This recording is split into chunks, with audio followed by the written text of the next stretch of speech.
Bienvenidas, bienvenidos a este espacio de diálogo y encuentro entre literatos, lingüistas, matemáticos y físicos de la Universidad de Sonora que comulgan en una visión que va más allá de la especialización que nos ofrecen nuestras propias disciplinas, en un afán de ampliar los horizontes discursivos que tradicionalmente delimitan nuestros campos de acción para construir así las trincheras simbólicas de un nuevo frente humanista que sirva de contrapeso a la inercia de los determinismos alienantes de una sociedad dividida que pareciera hoy más que nunca estar enferma de sí misma. Y qué mejor para ir más allá de esta falsa conciencia impuesta por las apariencias del gran teatro global de las burocracias democráticas y el racionalismo capitalista, que acudir en cuerpo y alma al origen onírico de nuestra propia humanidad. Para ello, vamos a recurrir a una de las obras más emblemáticas del mitólogo Joseph Campbell, donde nuestro querido y sabio abuelo, nuestro Tata Campbell, nos regala a través del psicoanálisis del monomito una exploración de las imágenes arquetípicas fundamentales que emergen de los cuerpos que sueñan dentro de la red de sueños que ha tejido la propia comunidad a la que pertenecen los soñantes. Una comunidad, a su vez, interconectada a otras comunidades por medio de la dialéctica evolutiva del tiempo y del espacio, de las necesidades y los deseos, de los amores y las discordias que han ido dando forma a la cosmovisión siempre mítica de una humanidad que siempre se ha estado soñando a sí misma. Y es que, como Campbell mismo nos dice, los símbolos de la mitología no son fabricados, no pueden encargarse, inventarse o suprimirse permanentemente, ya que son productos espontáneos de la psique y cada uno lleva dentro de sí mismo, intacta, la fuerza germinal de su fuente. Ahora bien, para extender las alas que nos alientan a elevarnos sobre los cielos interiores a los que nos dirige el viaje heroico, hemos preparado una pequeña secuencia de participaciones que consistirá en cederle la palabra a las colegas y el colega que integran el centro de la mesa durante 10 minutos a cada uno, para después pasar a dialogar con el resto de pensadoras y pensadores que nos acompañan y finalmente despedir la sesión con unas palabras de agradecimiento como parte de este sueño que nos sueña. En primer lugar, comenzaremos nuestra sesión con la compañera Maribel Maldonado Alcocer, egresada de la Escuela de Letras con una maestría en literatura hispanoamericana por la Universidad de Sonora. Maribel ha trabajado como docente, participado en distintos espacios académicos literarios de la localidad y ha publicado en esa revista que queremos tantos los hijos de letras por su buen gusto y perseverancia. Me refiero a Conotas, revista de crítica y teoría literaria, que pueden encontrar también en su versión digital. Actualmente Maribel estudia el doctorado en filosofía con especialidad en estudios de la cultura en la Universidad Autónoma de Nuevo León. Por fin una híbrida literata filosófica que lleve en sus venas nuestra sangre humanista. Mucho éxito, compañera, en ese proceso, en tu propia aventura heroica, y adelante, la palabra es tuya. Muchas gracias, muchísimas gracias, Iván. Muchas gracias por la presentación y muchas gracias también por los buenos deseos. Igualmente te deseo lo mejor, igual a todos los compañeros y maestros, ¿no? Mucho éxito en todos sus proyectos y en su vida personal, por supuesto. Si me ayudas ahí, Rebeca, por favor, a proyectar, si se puede.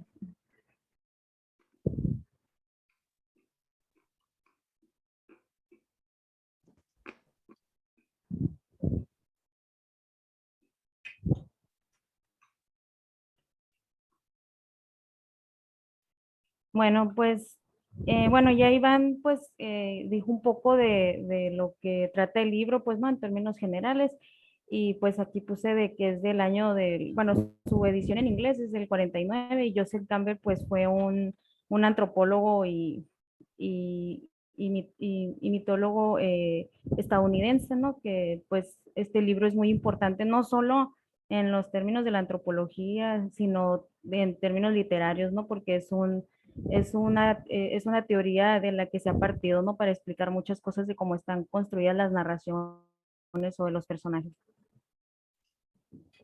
Si quieres pasar a la siguiente diapositiva.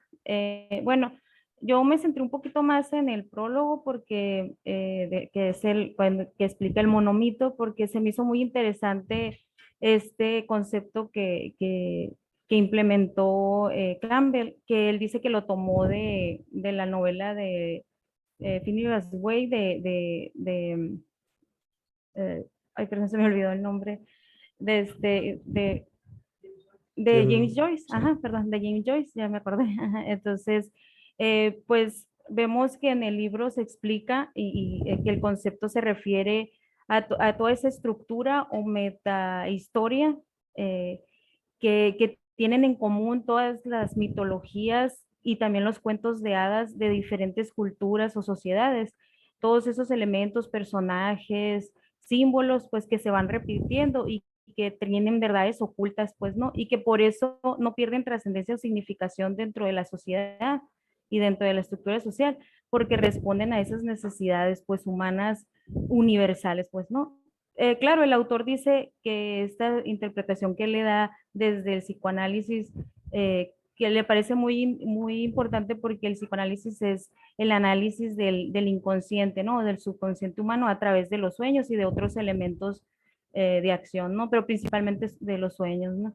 Entonces le parece interesante, pero dice él explica que no es la única interpretación, por supuesto, no puede haber otras o otras formas de acercarse, pues, ¿no? A los mitos y que también sabe que hay diferencias, pues, pero él quiso abordar las similitudes porque su propósito era principalmente que hubiera entendimiento, pues, ¿no? El entendimiento entre la humanidad en general al ver esas similitudes en su mitología, pues, ¿no? Y en esas verdades que tratan de decir en términos generales sobre la humanidad.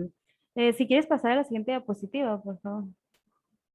Bueno, ahí ya expliqué lo de qué es la metahistoria, o sea, el monomito viene siendo esa la metahistoria, la estructura de los cuentos y mitos, lo que tienen en común, ¿no? De manera universal, ¿no? Se busca con este concepto que las verdades que están ocultas dentro de la simbología con estos personajes, héroes, etcétera, y ciertos personajes que son tipos, pues no, que son arquetipos en diferentes culturas humanas, se busca eh, que los lectores o que la humanidad que está experimentando estos rituales o estos mitos llegue a esas verdades, pues, ¿no? Que son universales. Y dice que la mejor manera de hacerlo es a través del psicoanálisis, porque el psicoanálisis él lo ve como la gramática de los símbolos, o sea, como la forma, el método para explicar qué significan estos símbolos, pues, dentro de la mitología y dentro del ritual, pues, ¿no? Que es el lenguaje de la mitología. Si quieres pasar a la siguiente diapositiva.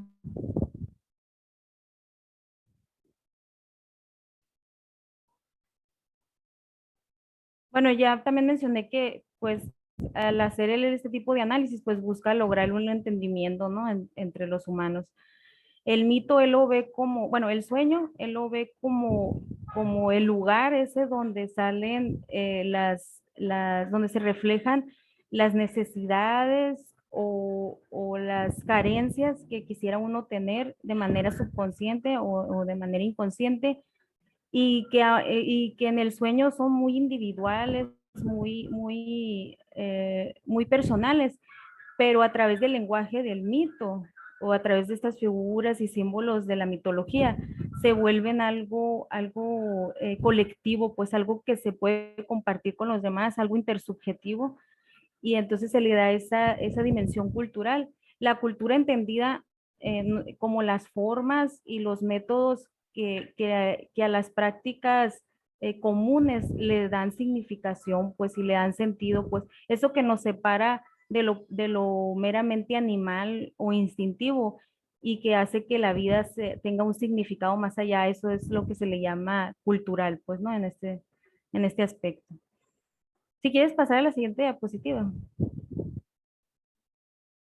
Bueno, yo me atreví a ver esta parte del monomito como si se podría ver, no sé si sea una interpretación descabellada, acepto cualquier comentario, crítica, etcétera, pero yo siento que se puede interpretar como una visión sociológica hasta cierto punto, o se puede interpretar como algo, como una explicación para ordenar o para entender cómo organizamos la realidad, ¿no? Que vivimos en la vida cotidiana.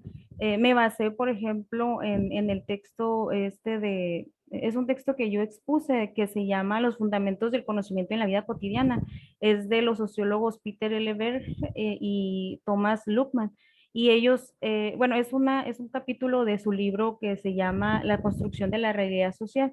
Y ellos tratan de definir por qué esta realidad de la vida cotidiana es tan coherente o se le da tanta importancia, a pesar de que uno sabe que existen otro tipo de esferas de la realidad o otros tipos de realidades, pero por qué la realidad de la vida cotidiana es tan fuerte o tan importante.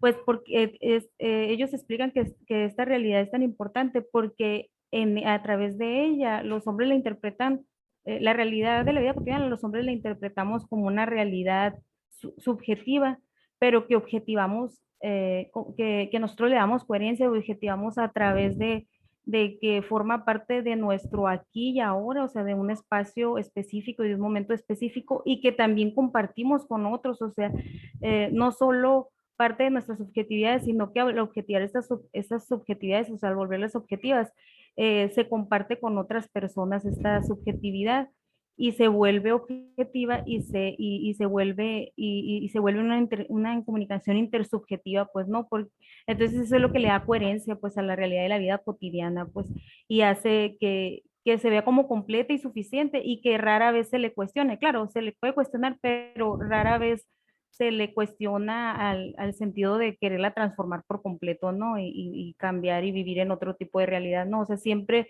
es donde la conciencia, la realidad de la vida cotidiana es donde la conciencia alcanza su máximo énfasis, ¿no? O su máxima, eh, su máxima,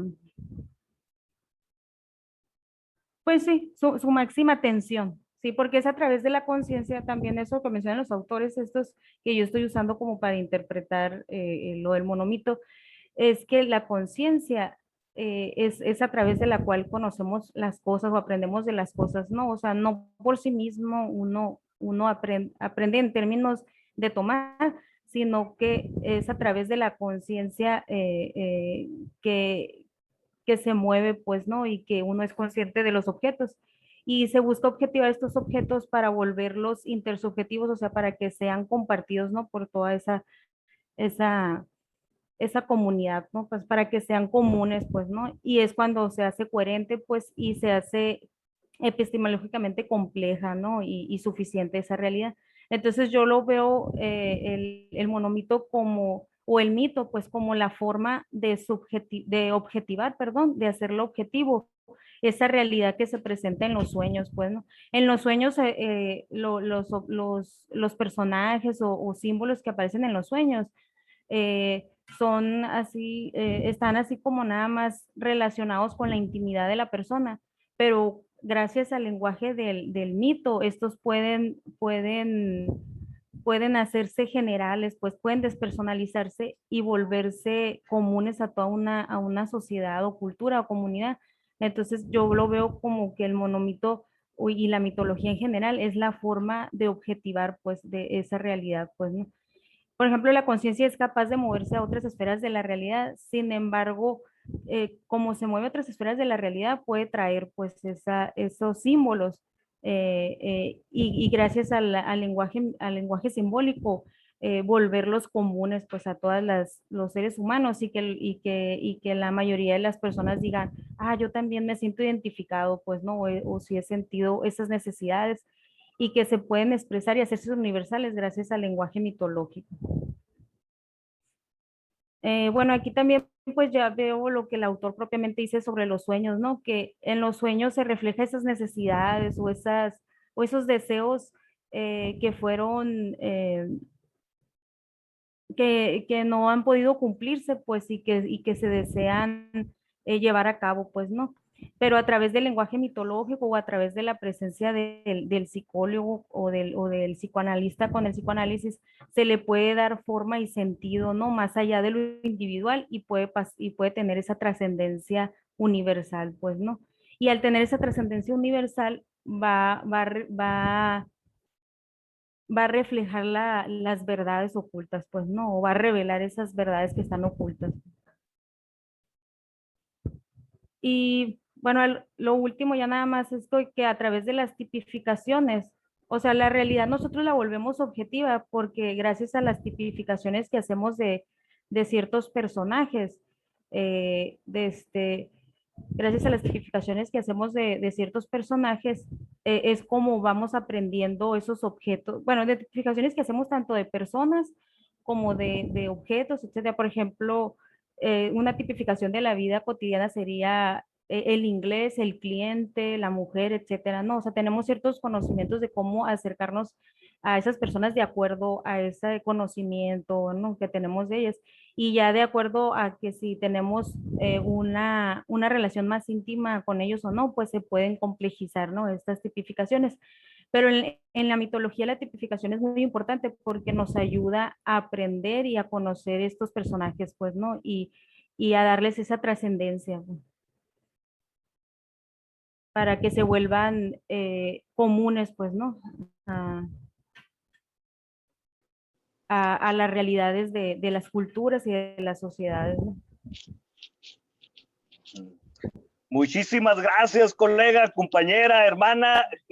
Un agrado tenerte aquí exponiendo. En realidad, tu comentario fue bastante profundo y te hubiéramos escuchado todo el rato si no nos hubiéramos puesto de acuerdo antes. No, la verdad, felicidades y muchísimas gracias por tu exposición, Maribel. Yo, la verdad, es la primera vez que te escucho desarrollar así un tema y la verdad quedé encantado. Definitivamente, es un placer tenerte aquí entre nosotros. Y bueno, en segundo lugar, escucharemos a nuestro estimado colega Manuel Llanes, quien es doctor en Filología Hispánica por la Universidad de Barcelona y profesor del Departamento de Letras y Lingüística de la Universidad de Sonora. Así también es autor del libro de ensayos La puerta cerrada en las hojas muertas de Bárbara Jacobs y del libro de relatos Decir adiós de noche, ambos publicados por el Instituto Sonorense de Cultura, donde pueden conseguirlos, así como en la librería Educar e incluso consultarlos en la red de bibliotecas públicas del Estado. También es posible encontrar artículos suyos en la revista española de filosofía El Catoblepas en Studia Ibérica et Americana de la Universidad del Estado de California, así como en la antología Contra los mitos y sofismas de las teorías literarias postmodernas, editado por Jesús G. Maestro y et al. En Vigo, España. Por cierto, qué padre, colega, qué padre, Manuel, que esté relacionado con el profe Maestro, a quien podemos encontrar en YouTube como uno de los exponentes del pensamiento crítico literario más constantes y apasionados de dicha plataforma, por no decir gritones, pues no. Entonces, no se diga más, mi estimado doctor Llanes, es suya la palabra. Ok, muchas gracias, Iván, por la presentación. Buenos días a todos. Bueno, voy a hablar un poco de... Son las 11:29. Perdón, voy a hablar un poco de la primera parte del libro, El héroe de las mil caras, que se llama... Esa primera parte se llama La aventura del héroe. Y para hablar de ella voy a empezar por la parte final del capítulo. Un capítulo que se llama Las llaves. Y ahí pone Campbell un diagrama. Si lo puedes, por favor, reproducir, Rebeca.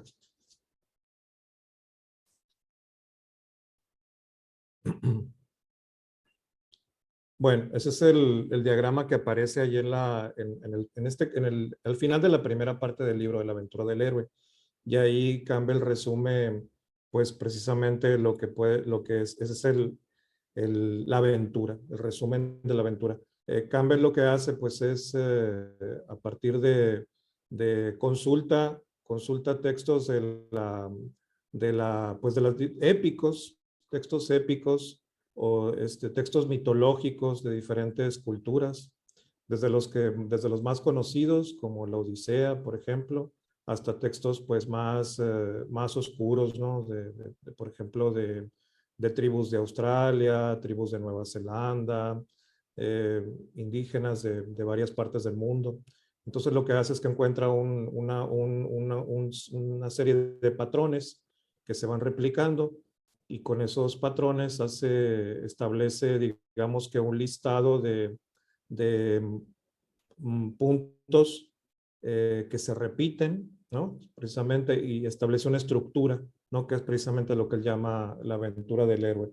Algo muy importante es, él lo aclara también ahí al final de la primera parte del libro, es que hay varios elementos ahí que pueden ustedes ver, ¿no? Por ejemplo, el cruce del umbral, lucha con el hermano, son diferentes etapas por las que va pasando el héroe.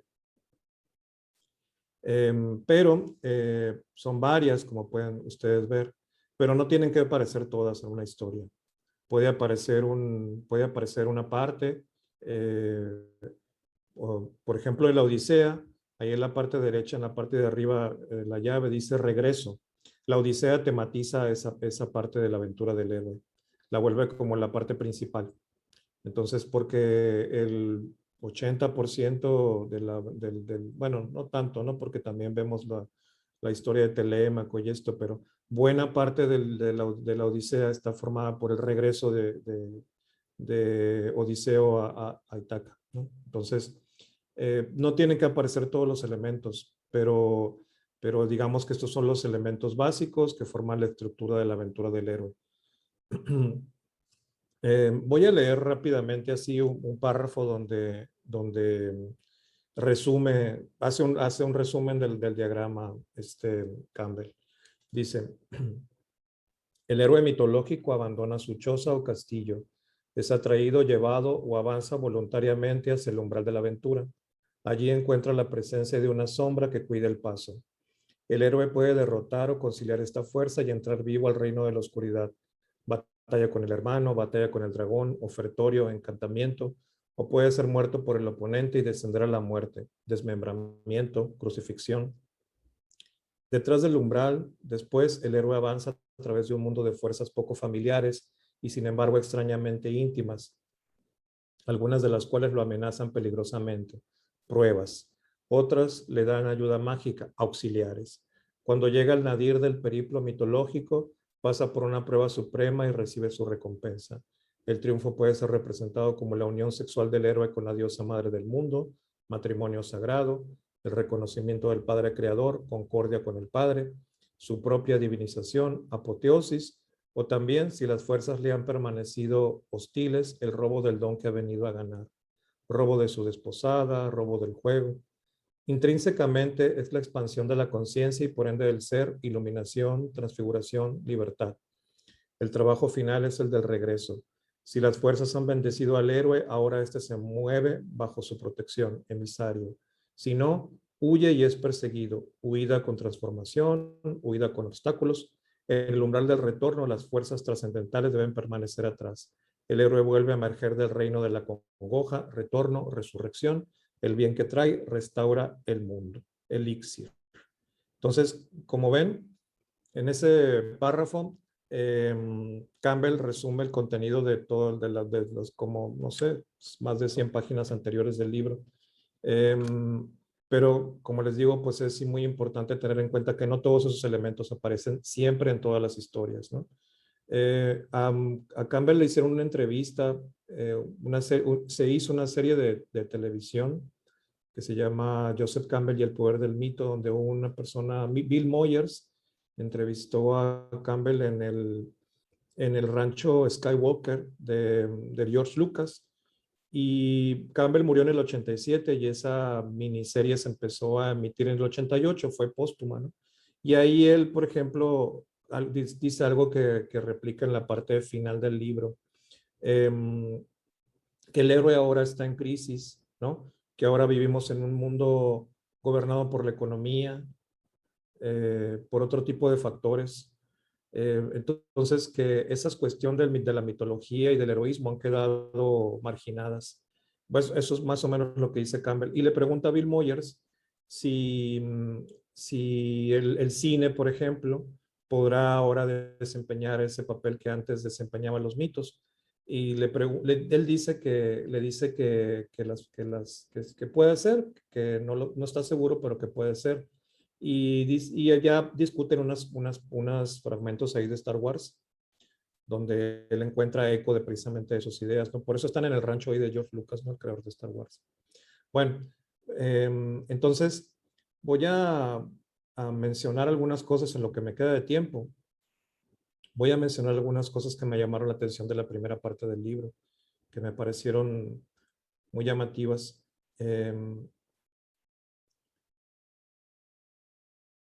Bueno,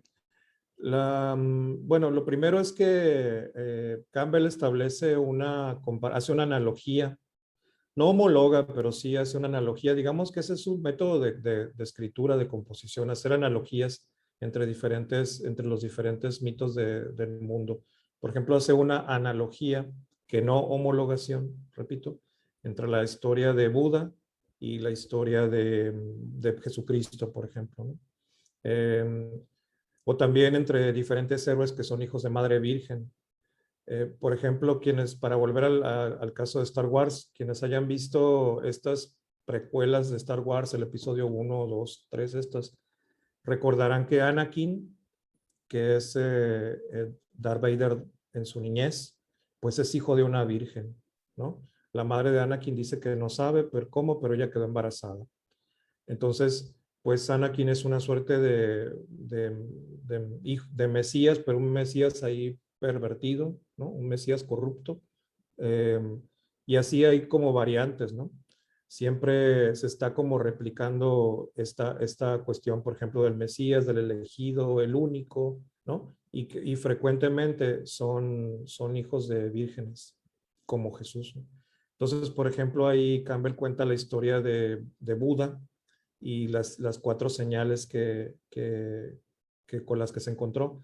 También esta historia la pueden encontrar con variantes en 7 noches de Jorge Luis Borges, esa recopilación de conferencias que dio Borges en Argentina.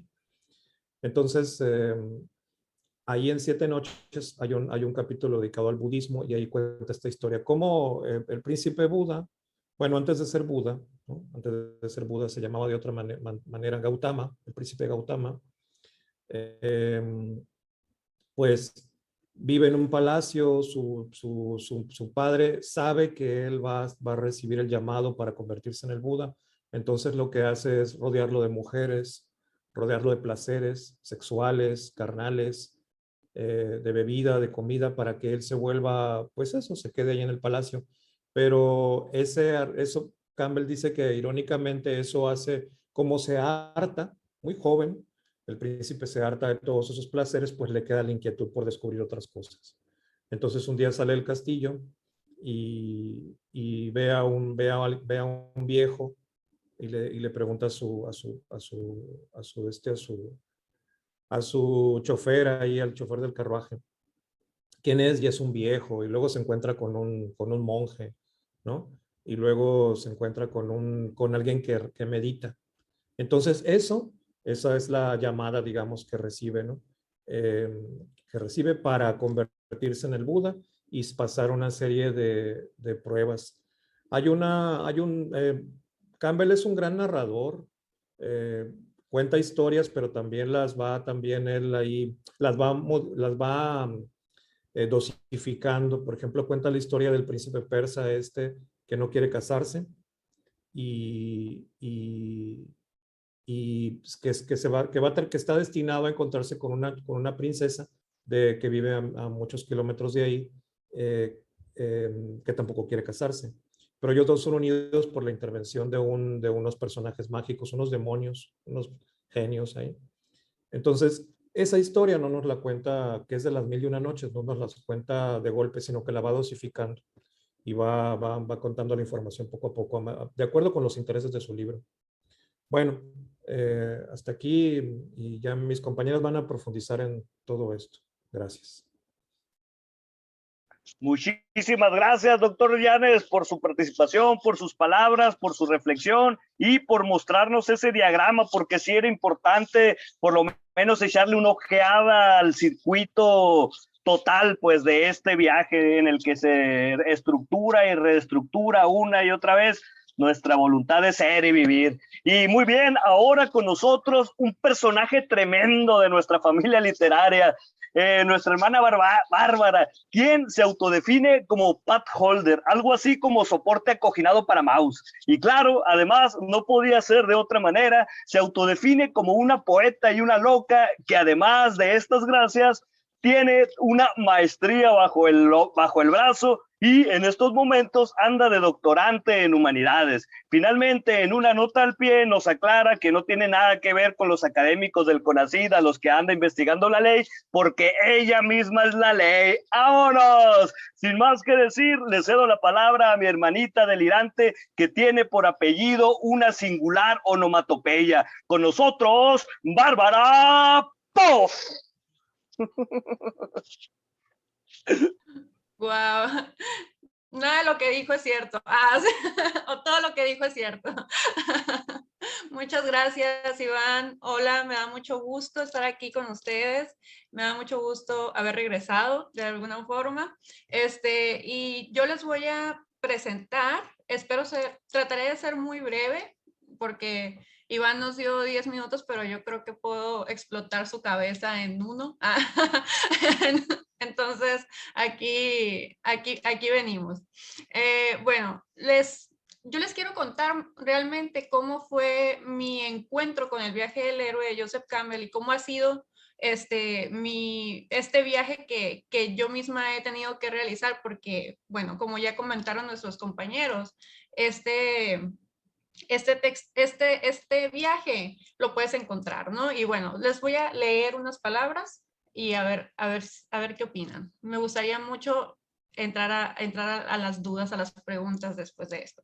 Durante mi tesis de maestría, me encontré con el viaje del escritor David Christopher Vogler, quien se basó en el monomito de Joseph Campbell para llevar a los guiones cinematográficos lo que éste había aplicado al mito desde el psicoanálisis. Vogler explicaba que en su tiempo George Lucas utilizó los momentos del viaje propuesto por Campbell para crear su obra magna Star Wars, como bien comentó ya nuestro profesor Manuel Llanes.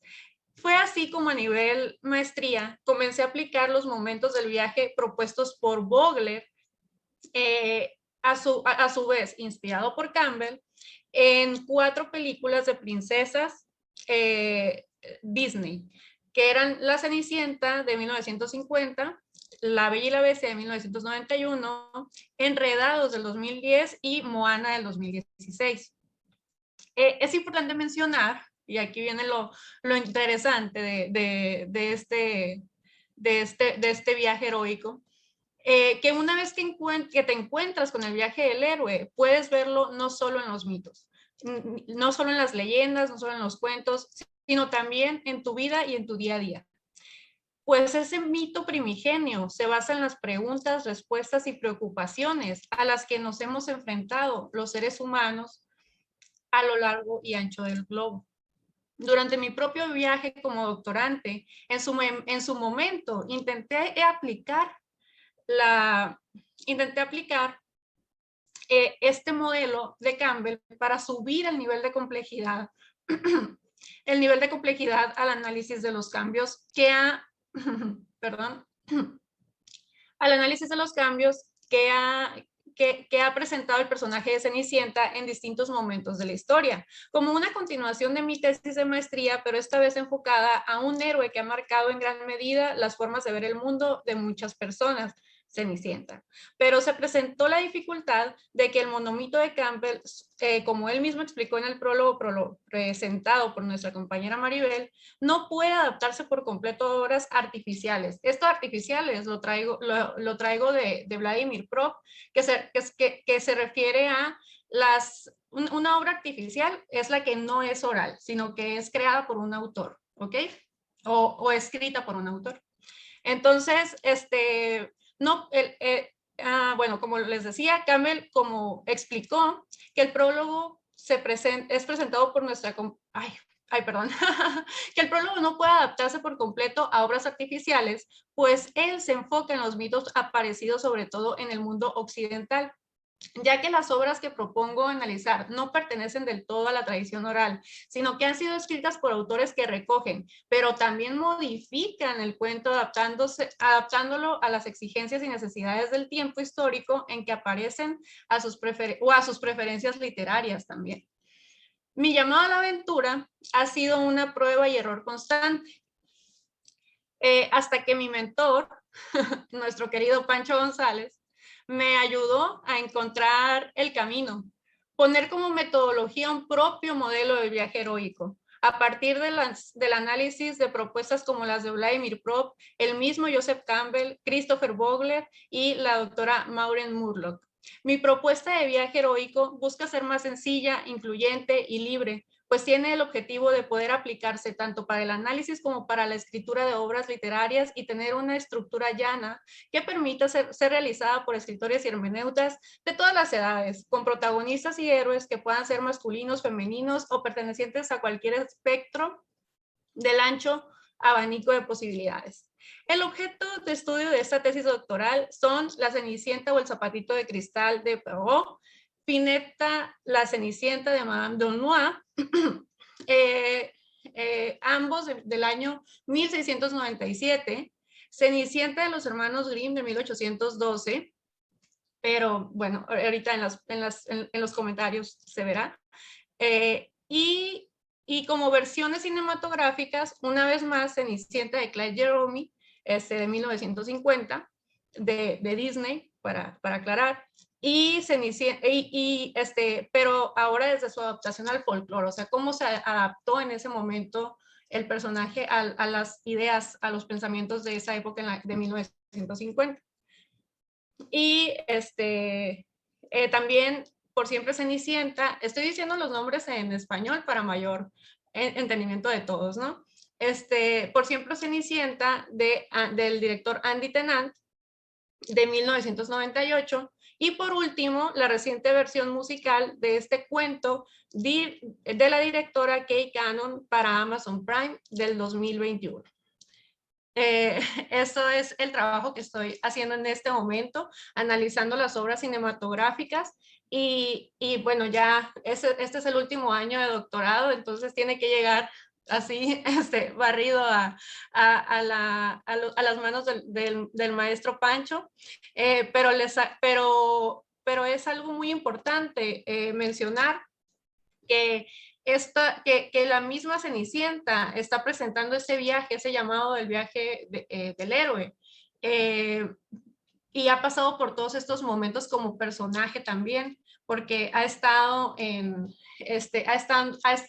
como todo un ejemplo del deber ser, y también ha estado como, y también ha tenido que adaptarse a qué es ese ejemplo de deber ser de las sobre todo de las princesas, o sea, de las niñas que han visto ese cuento en cine, en televisión, en películas, en cuentos leídos por sus mamás, y también como un cuento que ya pertenece al imaginario colectivo de todos nosotros, ¿no? No solamente de las mujeres, sino también de los hombres, y que implica muchísimos sueños por cumplir, digamos, que nos dejan, que nos traen a la realidad de la que hablaba Joseph Campbell.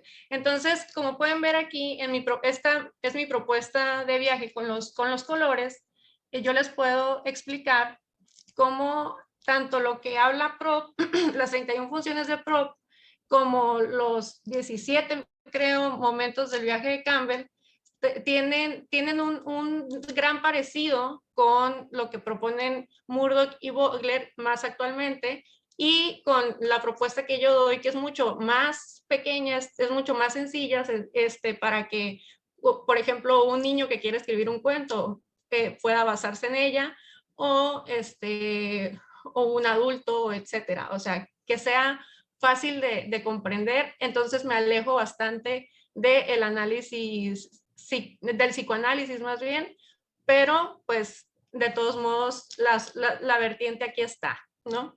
Y pues hasta ahí mi participación.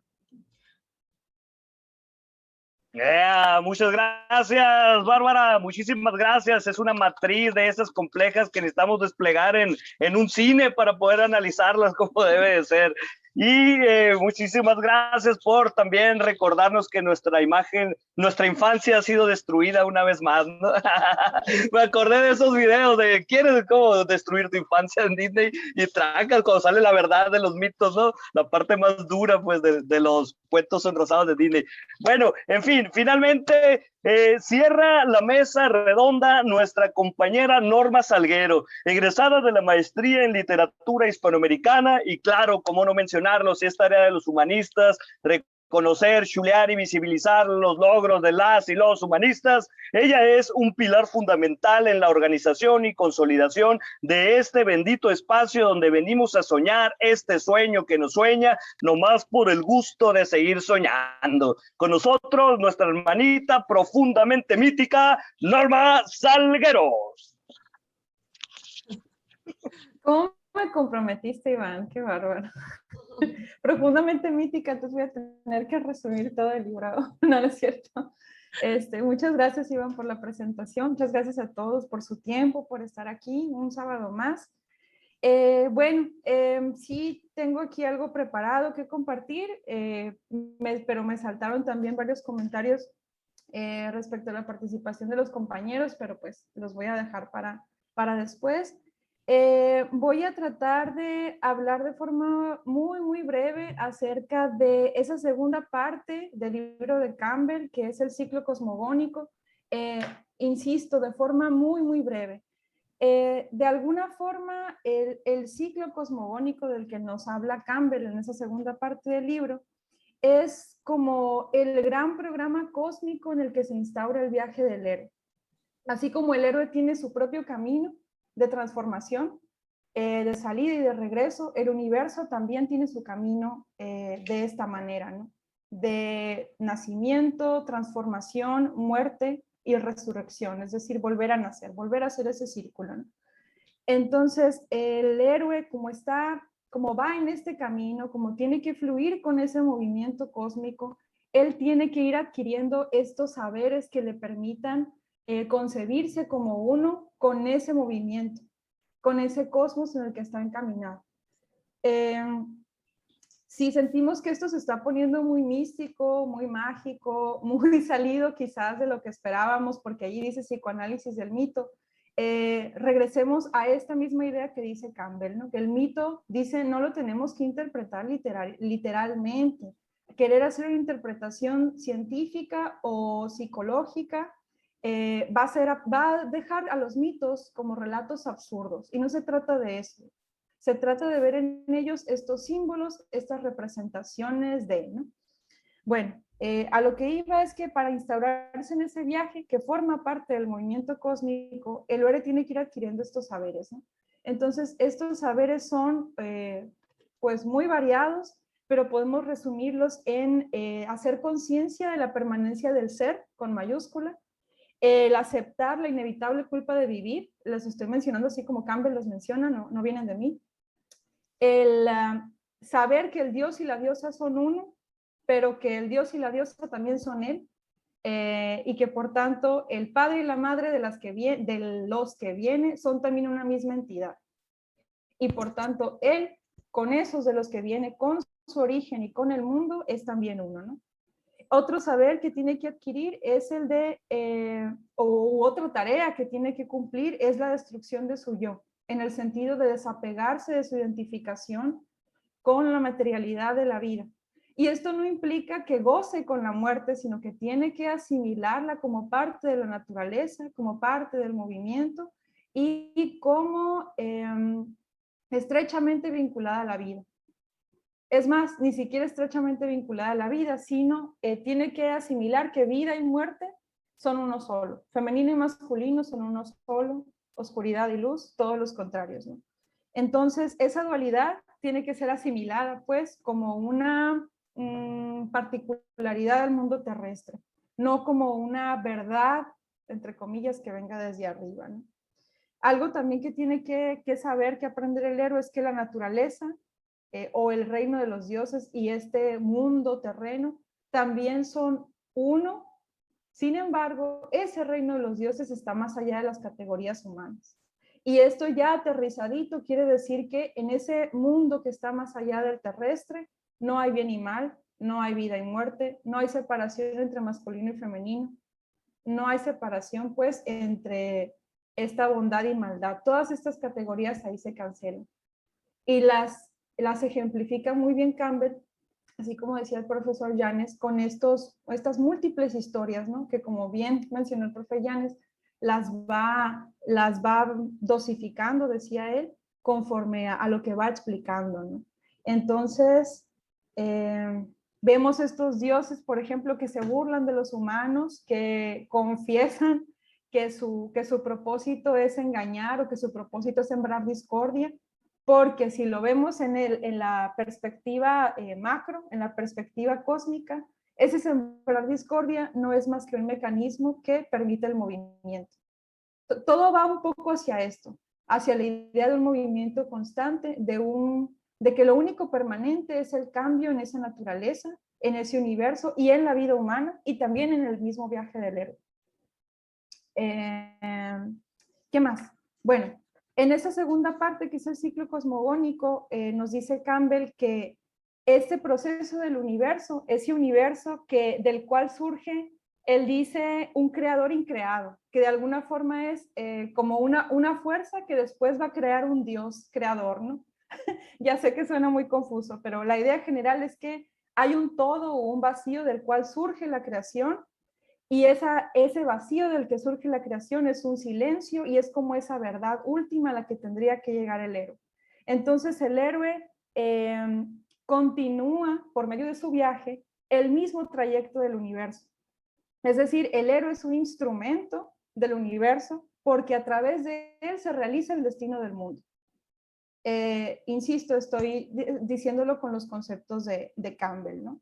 Entonces él dice que el sentido de la aventura del héroe es restablecer esa conexión con el inframundo en algunos cuentos o historias o mitos o leyendas, o dicho de forma más general, con lo trascendente, con eso que está más allá de la tierra. Y que esos diferentes papeles del héroe pues surgen, aparecen en las historias según las necesidades de cada época y de cada cultura. Y llega un momento en el que lo dice de forma así muy sencilla, ¿no? En Japón el héroe es japonés, en otro lugar va a tener las características que tienen los que viven allí, ¿no? De forma similar a como también vemos que hay distintas representaciones en el catolicismo de la Virgen, por ejemplo, que van cambiando según la región, ¿no? Una Virgen morena aquí en México. Bueno, entonces estos distintos papeles, de esto nos habla también el ciclo cosmogónico, que el héroe puede ser, dice él, allí lo pueden ver en el índice así fácilmente, puede ser guerrero, puede ser amante, emperador y tirano, redentor del mundo o santo, ¿no? Entonces ese héroe santo es aquel que en lugar de regresar, o aunque regrese después, decide retirarse del mundo, o que vaga por la tierra, ¿no? Como el mismo Edipo lo hace tras arrancarse los ojos. Es redentor del mundo cuando adquiere cuando es encarnación, como Jesús de Nazaret o como Krishna, ¿no? Que no es solamente que el héroe adquiere algo y lo trae, sino que es encarnación de una fuerza de ese otro mundo, ¿no? Es emperador y tirano porque puede ser emperador en tanto que se ha bendecido con un poder, pero se vuelve tirano cuando ese poder lo corrompe, como pasa también con Minos, que los dioses lo bendicen concediéndole este toro para que sea el que obtiene el trono, pero él había prometido sacrificarlo y no lo sacrifica. Entonces allí él se convierte en un tirano, que es entonces ese tirano al que tendría que vencer otro héroe. Es decir, su transformación de héroe a tirano abre la posibilidad del viaje para otro héroe. Es amante también porque muchas veces esa libertad que gana, eso que consigue, se representa con alguien con quien se va a desposar. Y ahí surgen preguntas respecto a, ¿y qué pasa cuando el héroe es heroína, no? Pasa lo mismo, también puede conseguir o ganarse a un amante, ¿no? Que representa esa libertad. Y bueno, es guerrero y casi todos lo son porque realizan su destino, que es matar al monstruo que adquiere múltiples formas, ¿no? Ese monstruo es, dice él, el status quo, es el pasado. Y no tiene que destruir el pasado en el sentido de que todo lo demás ya no va a servir, sino en el sentido de que el estado actual exige una renovación. En esta parte del ciclo cosmogónico, así también ya de forma muy breve, y parece entonces que aquí Campbell dijo, me estoy extendiendo mucho, lo voy a resumir.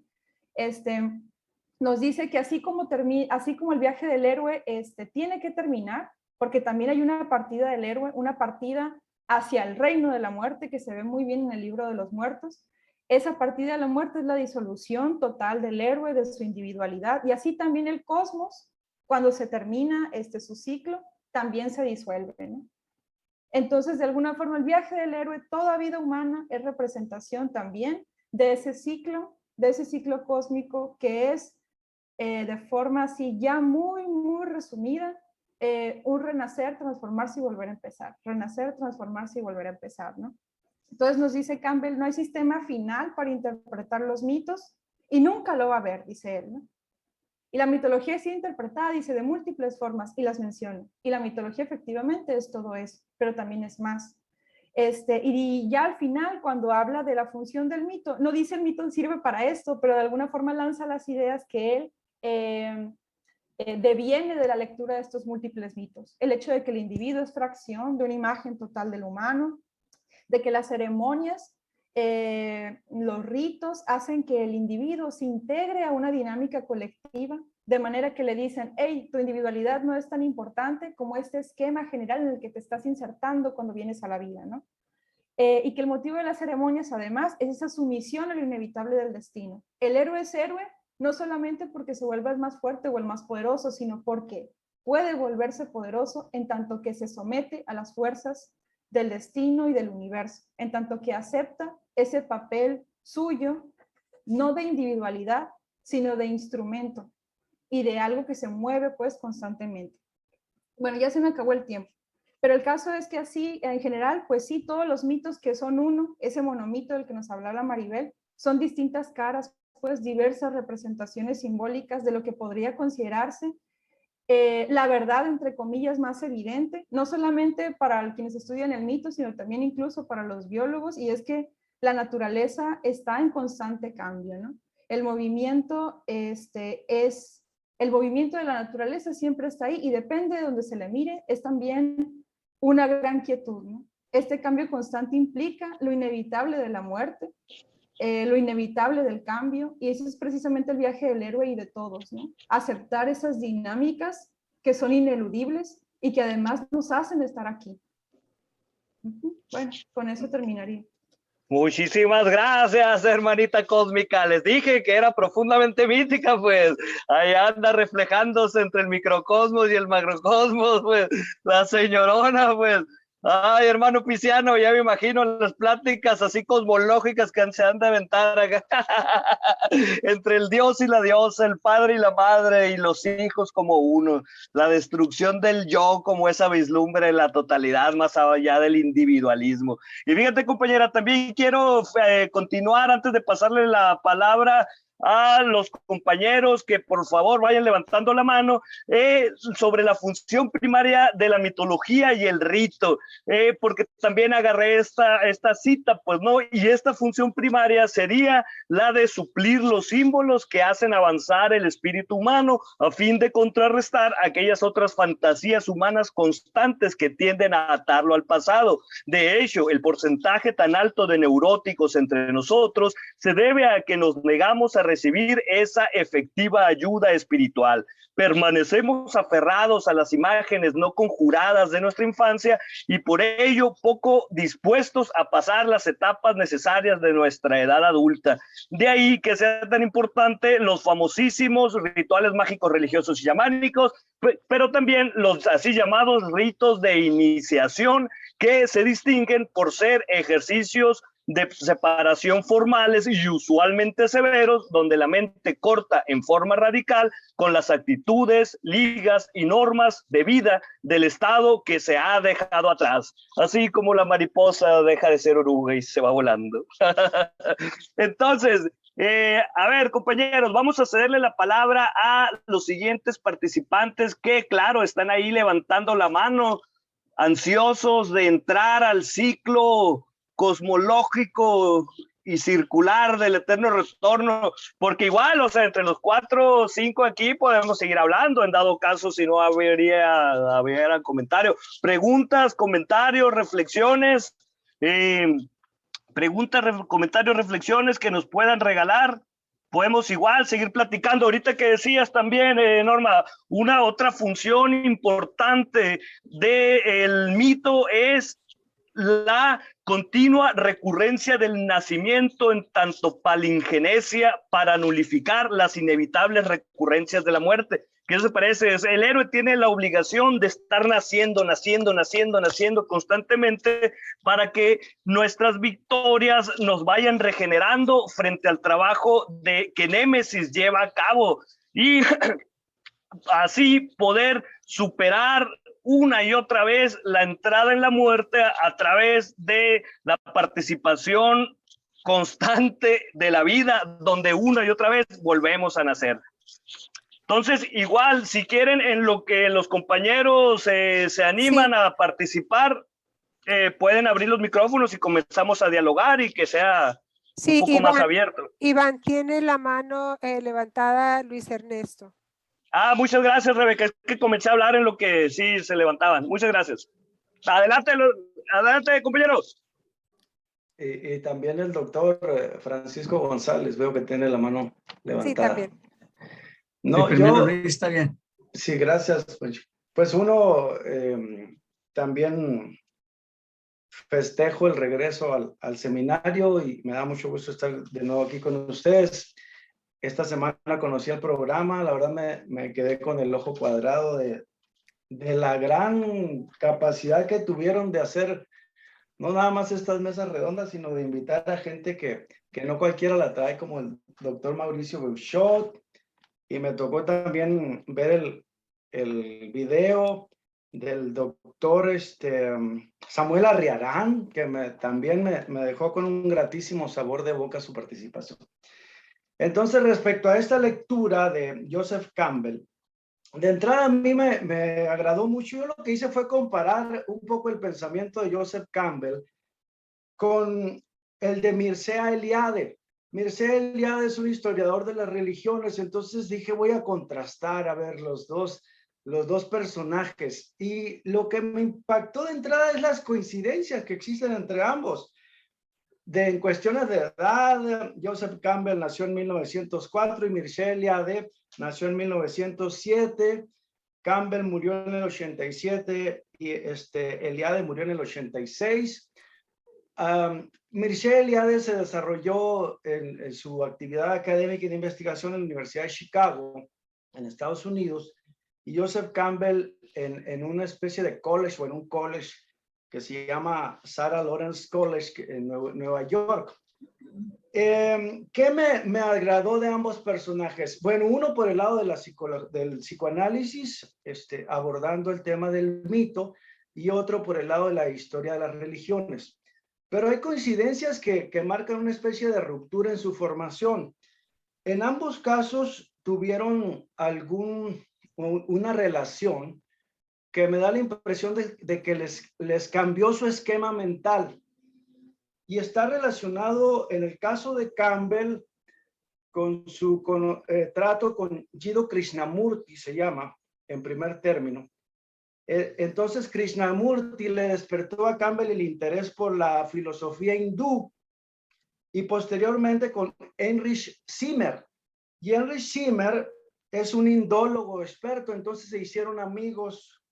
Estamos hablando de principios de los 40, antes de que publicara este libro, Joseph Campbell entró en amistad con Heinrich Zimmer, un experto en temas de estudios sobre la India. Y en el caso de Mircea Eliade incluso se fue a la India y se fue al Himalaya a practicar el yoga y a meterse así de manera profunda a las cuestiones de la filosofía hindú. Y él tuvo en Surendranath Dasgupta un mentor. Entonces tenemos esas semejanzas. Y otro tercera, que ahí sería ir ya un poquito más al fondo, es el respeto que ambos le tienen al mito. El respeto por la profundidad que el mito encierra. A mí me gustó, y se los voy a leer aquí, una expresión maravillosa que tiene Joseph Campbell. donde define al mito como lo siguiente. No es una definición. Dice, no es exagerado decir que el mito es la entrada secreta por la cual las inagotables energías del cosmos se vierten sobre las manifestaciones culturales humanas. Me atrapó esa definición, es una definición maravillosa de lo que Campbell entiende de la importancia que tiene el mito. Y de igual, está en el primer capítulo del libro, dice que en todo el mundo habitado, en todos los tiempos, en todas las circunstancias, han florecido los mitos del hombre. Y ya para cerrar, para no también apropiarme demasiado la palabra, Mircea Eliade dice, para las sociedades arcaicas, el mito designa una historia verdadera, y lo entrecomilla. Y lo que es más, dice, es una historia de inapreciable valor porque es sagrada, es ejemplar y es significativa. Entonces dice, no podemos irnos a estudiar el mito pensando que es una invención, una ficción o una fábula. Tenemos que tomar esa concepción de que es una historia verdadera y que además es sagrada y además es ejemplar y además es significativa. Ahí dejo entonces mi comentario de este ejercicio que hice de comparar a alguien que desde el psicoanálisis y de manera muy acertada intenta entender el mito. Y una última coincidencia es que ambos tienen influencia de Carl Gustav Jung, es decir, tienen una especie de fuentes comunes, digamos. Y ahí la dejo. Muchas gracias. Muchas gracias, doctor Flores. Pasamos la voz, la batuta a nuestro gurú Francisco González. Doctor, adelante. Primero, quiero felicitar a los compañeros que participaron en esta exposición de un mismo libro de un autor visto desde muy variadas perspectivas. ¿No? Me encantó la presentación que hizo Iván. Yo creo que es la persona más idónea para coordinar o como para mediar, ¿no? Definitivamente escuchamos 4 conferencias más la previa, ¿no? La de Iván. ¿Por qué nos interesa el mito a nosotros, a los de letras? Porque hay una corriente de análisis y de crítica literaria que se llama así, mitocrítica. El mito como tema es muy rico, es extremadamente rico, porque se puede ver desde distintas disciplinas. Entonces, a mí me gustaría que para próximas ediciones se considerara como un ciclo, ¿no? Ya Luis mencionó algunos autores de primera categoría, ¿no? Muy importantes, muy influyentes. Yo podría citar otros, ¿verdad? Porque los vimos en seminarios, como profesores, hicimos seminarios de diversos autores. Pero aparte de este señor, pues están los de psicoanálisis, ¿no? Y están los de Jung, de Carl Jung. Y bueno, una cosa curiosa es que los antropólogos, que parece que ahí es donde pega más fuerte la cuestión del mito, han influido más en la literatura o en el estudio de la literatura que en la misma antropología. Y lo mismo pasa con los del psicoanálisis, ¿no?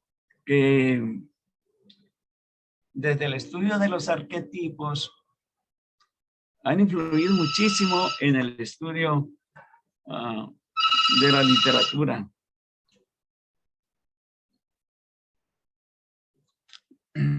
Bueno, repito lo que dije ahorita porque eso es lo que más me interesa.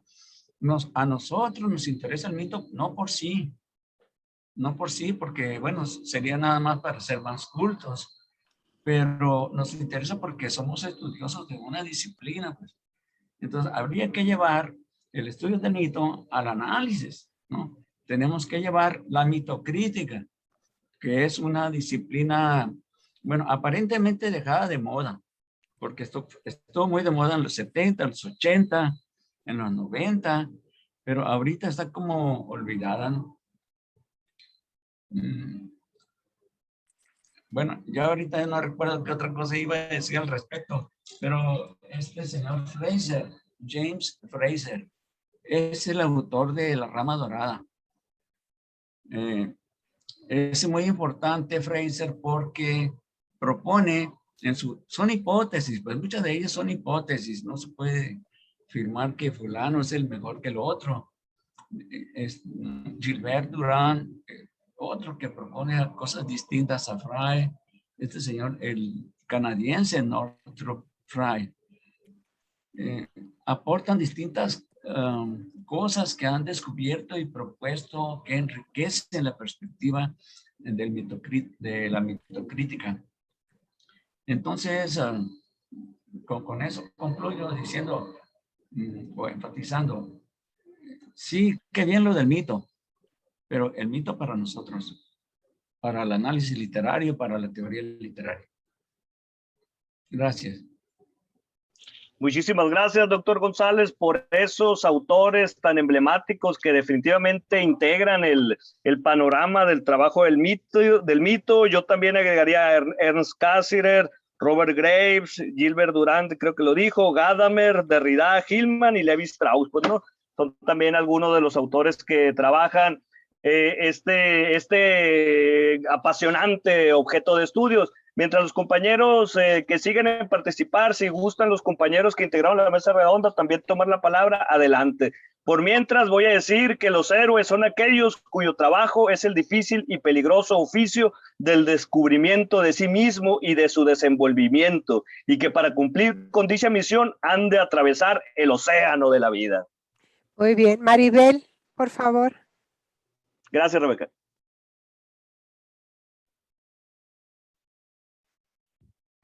¿Ahí me escuchan? Sí. Bueno, pues agradezco mucho a Ernesto, a Luis Ernesto sí, yo también había pensado en mencionar a Mircea Eliade, a Levi Strauss, pues que lo recuerdo, pero realmente como es muy poco el tiempo, de hecho apenas si me alcanzó los 10 minutos, entonces sí, pues ya no los mencioné, ¿no? Pero estos antropólogos, bueno, no, Mircea Eliade no era antropólogo, pero Levi Strauss sí, pues sí, le definieron pues muy bien lo del mito, pues, ¿no? En lo que ellos experimentaron, ¿no? En las sociedades que vieron. Y siempre tenían siempre subrayaban eso, pues, ¿no? Que el mito no perdía vigencia porque le daba significado a toda esa parte subjetiva de lo humano, pero no lo subjetivo íntimo o personal, sino lo subjetivo que al trascender hacia la comunidad, o sea, une pues, ¿no? A la sociedad, pues, ¿no? Une las culturas, porque, porque son experiencias pues que todos tienen, ¿no? O que todos experimentan, ¿no? Dentro de esa realidad o de esa cultura, pues, ¿no? Entonces, por eso no pierde vigencia, pues. Igual sí es cierto que por la realidad que ahora vivimos o que se vive a partir de la modernidad y un poco antes de la modernidad y a partir de la modernidad, pues que ya el pensamiento científico o el pensamiento industrializado, el de la ilustración, etcétera, se ha impuesto, se podría decir, entonces como que ya el mito, no es que haya perdido vigencia, pero sí como que la importancia se le ve nada más así como para hacer análisis o para agarrarlo para hacer interpretación de obras o de culturas tradicionales o autóctonas, pero no, como que lo despegamos de la realidad que vivimos en la sociedad moderna, ¿no? No le damos esa importancia porque como que ya tenemos otro ritmo de vida, pues, ¿no? Ya más, a veces, aunque no lo queramos, como dice Iván, delimitado por esa por ese capitalismo salvaje o esa economía, ¿no? O esas políticas que no nos dejan ver, pues, ¿no? Esa parte espiritual que pues es lo más importante porque es lo que le da significado al concepto de cultura, pues, o sea, la cultura son todas esas formas y acuerdos que le dan sentido a las prácticas para que no sean solamente cuestiones de supervivencia o de cosas instintivas, sino que tengan un significado, que tengan un simbolismo que nos da lo humano, pues, ¿no? Que nos hace humano, que nos separa de lo animal, pues, ¿no? Entonces, por eso el mito no pierde esa vigencia, pues, ¿no? Sin embargo, creo que sí se le ha restado importancia en lo que es la vida moderna, pues porque como que no le, como que lo quieren analizar a través de metodologías, de pensamientos que no corresponden, pues no corresponden.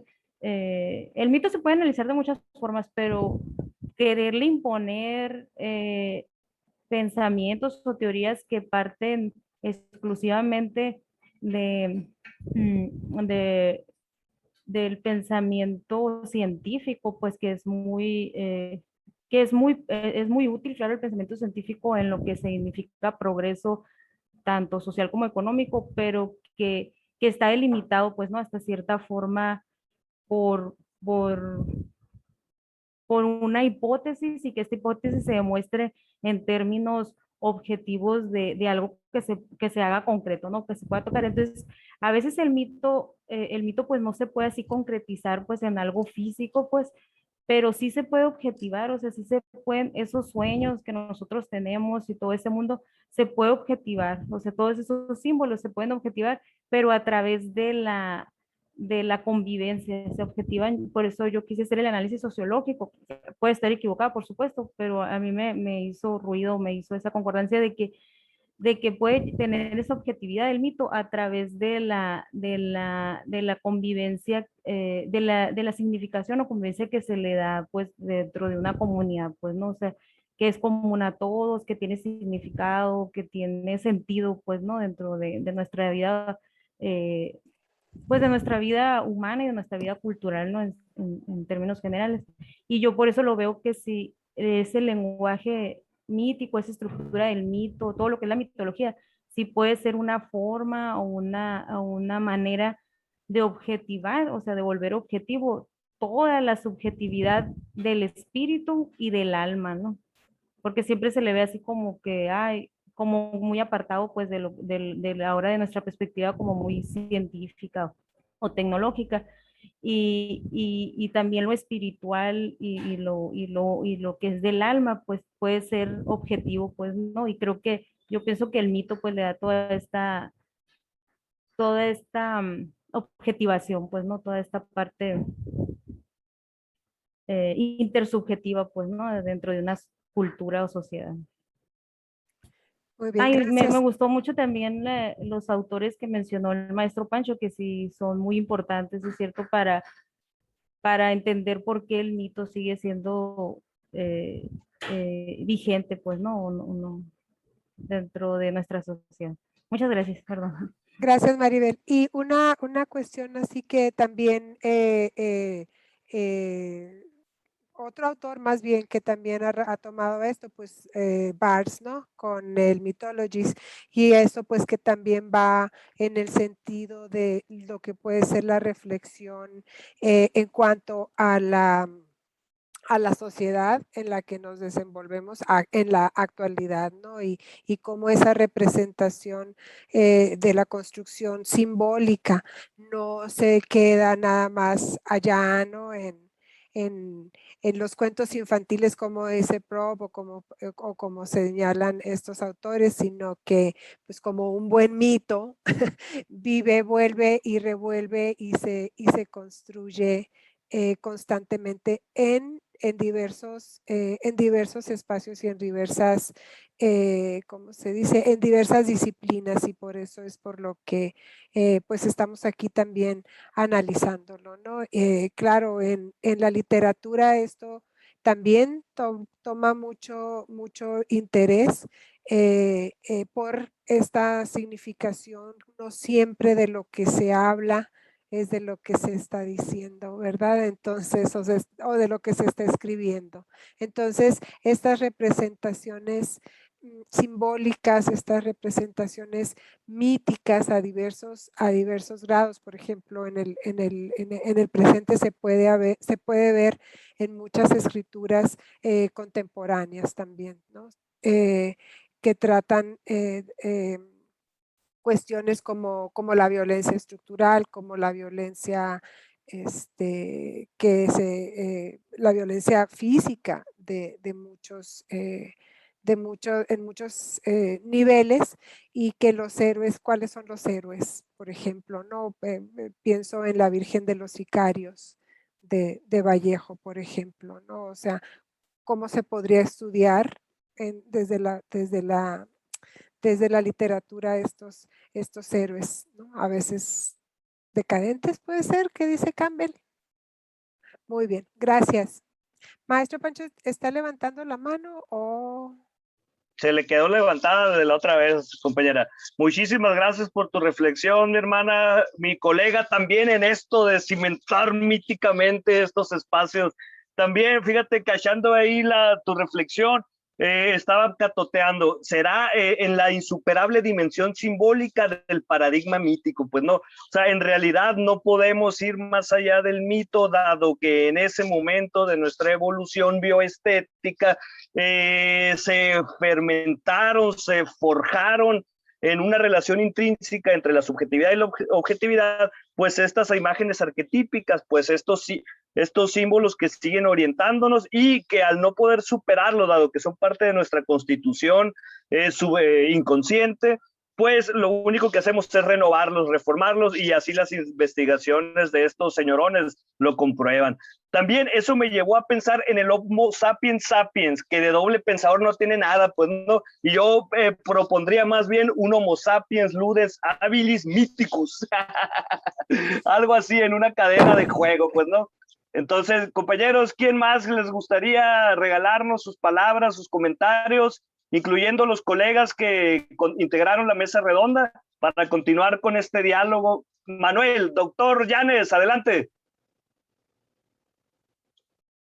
Sí, gracias. Bueno, yo quiero plantear una cuestión que me parece pues muy importante. Algo que dice, que es una pregunta que Campbell no responde. Y es decir, ¿por qué en culturas tan diversas alrededor del globo? ¿Por qué en lugares tan distintos que no tienen nada que ver, que no, entre los que difícilmente pudo haber contacto, hay tanta coincidencia, entre comillas, entre la aventura del héroe? Pues, ¿cómo es posible que pueda existir la aventura del héroe? Campbell dice, y cita a varios autores ahí, algunos ya los han mencionado, cita a Freud, cita a Jung, a varios ahí antropólogos, etnólogos de varias partes, y parece ser que la conclusión de Campbell es que, pues como tenemos todos el mismo cerebro, pues los productos de ese cerebro se asemejan. Pero no hay una explicación que me parece que tendría que ser histórica también, porque, por ejemplo, si una causa posible sería, ¿no? Se me ocurre ahorita tal vez, pues así como las calzadas del Imperio Romano, así como por medio de las calzadas del Imperio Romano se difundió el cristianismo, ¿no? La difusión del cristianismo se llevó a cabo por eso, por la acción del Imperio Romano. Entonces, ahí no es una explicación que tenga que ver con cuestiones psicológicas ni nada por el estilo, sino que es una cuestión evidente, ¿no? Bueno, esa sería una pregunta que yo me hago, que Campbell no contesta del todo, como les digo.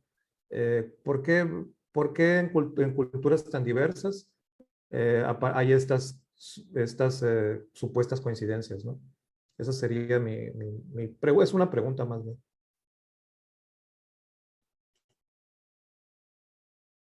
¿Alguien, compañeros de las mesas redondas, que quisiera reflexionar sobre la pregunta de nuestro colega? porque es muy interesante. Norma, adelante. Levantaron la Sí, mano Jesús, Igmar y Norma. Ajá, sí, levantaron la mano, primero Igmar y luego Jesús, sí. Bueno, yo no sé si pueda contestar la pregunta del profesor Yanis, eh, al menos no tan inmediatamente. Yo más que nada quisiera compartir una pequeña cita del libro El Tratado de las Religiones de Mircea Eliade, más que nada para proponer quizá otra pregunta, ¿no? Bueno, y comienza así. El mito, cualquiera que sea su naturaleza, es siempre un precedente y un ejemplo, no solo en relación con las acciones del hombre, sino también con relación a su propia condición. Más aún, un precedente para los modos de lo real en general. Y luego ya menciona citas como es que debemos hacer lo que los dioses hicieron, etc. Él menciona que este sería un pensamiento de un hombre muy arcaico, ¿no? Y tomando un poco lo que hablaba Norma, bueno, desfasándolo quizá un poco, de cómo es que el mito nos sitúa también en una vida más común, ¿no?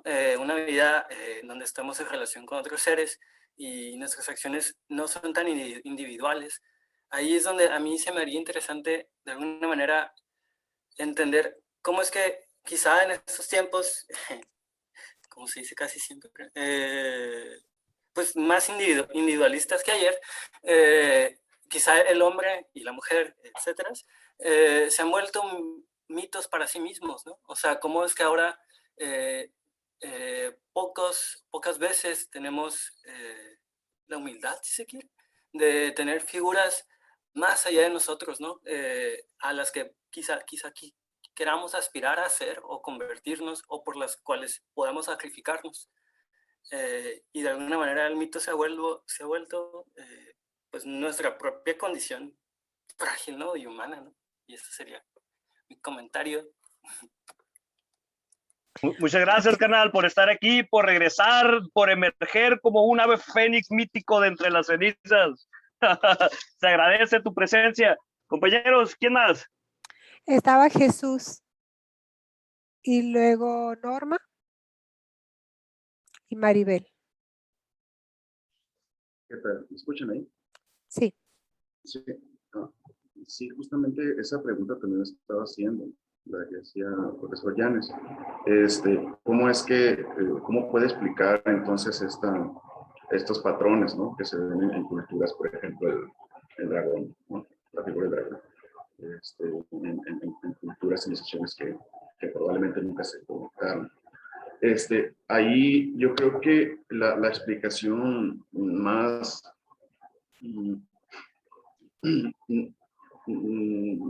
como más inmediata que yo le encuentro es precisamente que la postura, ¿no? La perspectiva de la que está analizando el mito, que es el psicoanálisis.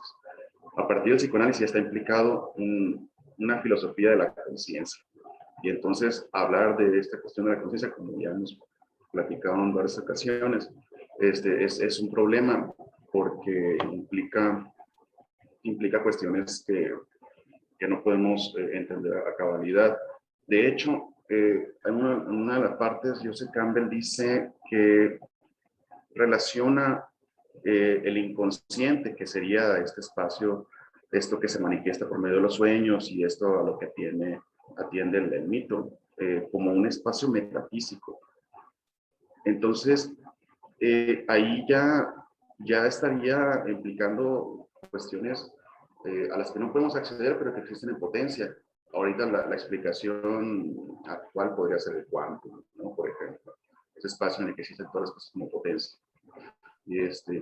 Y dice más adelante, la constricción de la conciencia, a la cual debemos el hecho de que no vemos la fuente del poder universal, sino solo las formas fenoménicas que son el reflejo de ese poder, convierte la superconciencia en inconsciencia y en el mismo instante y por el mismo hecho crea el mundo. Y es donde explica esta fórmula del ciclo cosmogónico, ¿no? El cual replica, en el cual se encuentra inmerso en la figura del Ebre. Esta iniciación a un cambio, este recorrido por el cual se produce ese cambio y regresar como una persona nueva, ¿no? Ahí entra una cuestión ya de transformación de la conciencia, que no podría explicar en términos, al menos como objetivos en el sentido de objeto, porque a final de cuentas estaría cimentado en esta cosa metafísica que está relacionada con el inconsciente, ¿no? Esta cosa metafísica que supuestamente está relacionado con del que todos somos partícipes y que no podemos explicar de forma científica. Se oye ruido. Bueno, básicamente eso, ¿no? Todo lo relacionado con el ello, de hecho, de alguna manera, ¿no? Todas estas intuiciones, todos esos impulsos que de cierta manera se tratan de explicar o se tratan de rescatar por medio del relato mítico. Es, al menos así, es la ubicación así como más inmediata que podría encontrar, ¿no? A esa respuesta, a esa pregunta que también me hago, ¿no? Gracias. Muchas gracias, Jesús. Compañera Norma, Rebeca, y gracias por estarnos aquí entre los dos. Okay. Maribel tenía su mano levantada, quería hacer un comentario y luego yo.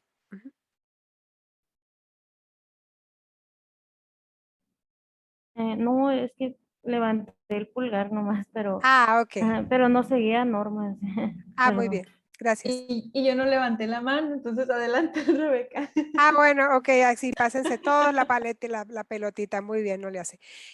Sí, la pregunta esta que hace Manuel, sí, o sea, yo creo que recorre toda es parte de un conjunto de inquietudes, ¿no? Que algunos sí la quieren reconocer y atribuírsela a los teóricos de los antiguos, ¿cómo se llama? Astronautas en Alienígenas Ancestrales, mi programa favorito, pero bueno, las respuestas van y vienen y no sé. Cassirer también menciona, bueno, yo soy mitómana, perdón, pero Cassirer también señala, por ejemplo, que, y al igual que Mircea Eliade lo propone en algún momento, dice que la cultura deriva de y cito a Cassirer, ¿no? Dice, la cultura deriva su carácter específico y su valor intelectual y mental, no del material que la compone, sino de su forma, de su estructura arquitectónica.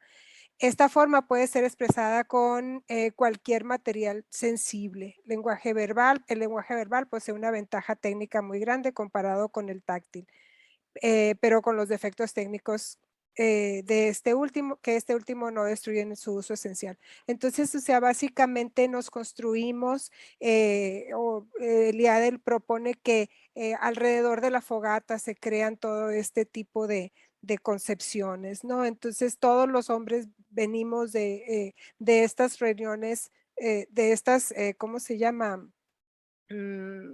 Comunidades en las que la cultura, en las que el conocimiento se propaga primero de forma oral, ¿no? Entonces, a partir de eso se construye eso, porque entonces tal vez lo que proponen Eliade, Cassirer y otros mitólogos o estudiosos del mito, pues va encaminado hacia eso, ¿no? Que la cultura en toda, o sea, los conocimientos en todas las culturas ha sido transmitido así, ¿no? Y tenemos que tener estas formas, en otra parte, también Roger Calois, también propone esto, ¿no? O sea, la relación que se tiene con el universo y tratando de que ese universo sea visto como una divinidad o algo a lo que alcanzar y que pues no todos alcanzan, ¿no? Sino solamente pues los iluminados, etcétera, ¿no? Entonces, pero a mí me parece este tema, bueno, sumamente rico y bien interesante y que crea, pues como todos los temas estos, más dudas que respuestas. Luis Ernesto tiene levantada la mano, Bárbara y el maestro Pancho. Sí, precisamente para darle continuidad a la pregunta que plantea Manuel, pues yo digo que es la pregunta del texto. O sea, así lo plantea precisamente Campbell. Dice una de las cosas que quisiéramos responder o que él quisiera responder es precisamente eso. ¿Por qué, dice, la mitología es la misma en todas partes por debajo de las diferencias de vestidura que existen?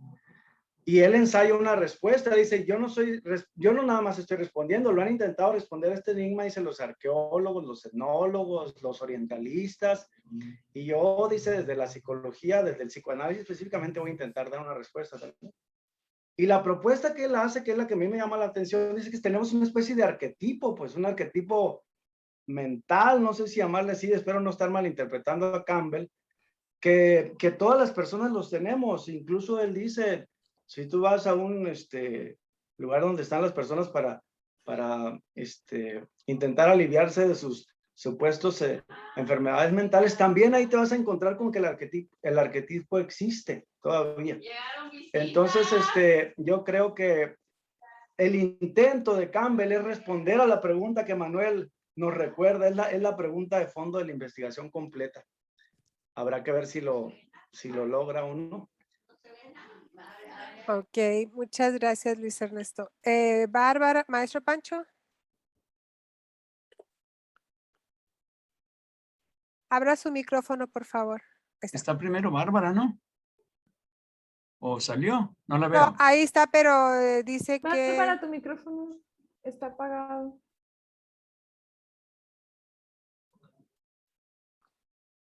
Ah, perdón, alzó primero el maestro Francisco y luego yo. Ah, ok. Adelante, maestro. Gracias, Bárbara, por ser tan caballerosa. Caballerosa. Pero yo voy a señalar 2 o 3 cosas así a manera muy sintética. Primero, los mitos son aventuras de héroes hombres, no de mujeres. Segundo, el mito es muy difícil estudiarse sin relación a la magia y a la religión. Están entremezclados. Parece que mucho, no digo que exageradamente, pero eso es. Respecto a la pregunta que dice el profesor Llanes, pues sí, es una pregunta muy difícil de responder. Pero si dejamos a un lado la estructura del cerebro, ¿no? Y porque pues así reacciona el cerebro. Si quitamos eso a un lado, porque no sé si la neurociencia puede responder, ¿no? El mito es poligenésico. Es universal. Lo curioso que señala Fraser es que se presentan los mitos muy parecidos, ¿no? Eso es lo curioso. No es que haya mitos en todas las culturas, sino que se parezcan, ¿no? Y continuando con esta idea, bueno, la primera manifestación racional sobre preguntas de cómo se hizo el universo, de dónde venimos y ese tipo de cosas, pues son los mitos. Los mitos son explicaciones racionales que se hacen en las culturas sobre el universo, sobre la lluvia, sobre los ríos, sobre etcétera, sobre cualquier cosa, ¿no? Punto y aparte. Esa es mi participación.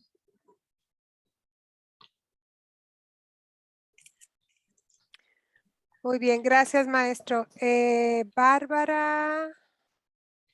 Sí. Hola, de nuevo. Sí, le quería hacer un comentario, Iván, sobre lo que comentó de la infancia perdida o la infancia destruida cuando contamos los cuentos verdaderos, ¿no? Ese punto me parece muy interesante porque al momento de analizar las obras, te das cuenta de que no existe el cuento verdadero, no existe el cuento primigenio.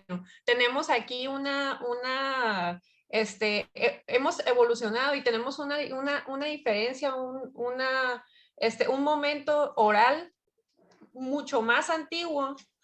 Y lo que nosotros conocemos es a partir de que empieza la escritura, pero ya había siglos y siglos de historia humana que únicamente era oral. Entonces no podemos conocer el mito verdadero ni el cuento verdadero. Todos los cuentos, todos los mitos son verdaderos desde el punto de vista de que en realidad nos están contando el mundo que nosotros queremos soñar, ¿no? Entonces, yo creo que esa es la respuesta también a la pregunta, o sea, ¿por qué? Me parece que es lo más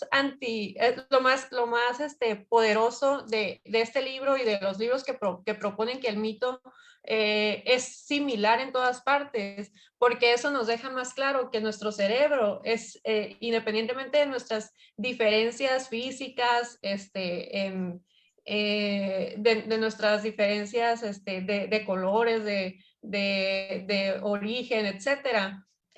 Nuestro cerebro es el mismo en donde quiera que se encuentre, ¿no? Entonces, aunque haya diferencias culturales, en realidad son muchas más las similitudes culturales que hay entre los seres humanos, entre hombres y mujeres y entre todos nosotros aquí. Entonces pasamos por las mismas dudas, los mismos problemas, las mismas preocupaciones que nos invitan de nuevo a crear las mismas historias, la misma narrativa que más tarde que más tarde nos hace ser ya no solamente el héroe en nuestra vida, sino el héroe que crea, ¿no? Nosotros empezamos a ser creativos y empezamos a crear historias porque reflejan nuestro mismo camino del héroe.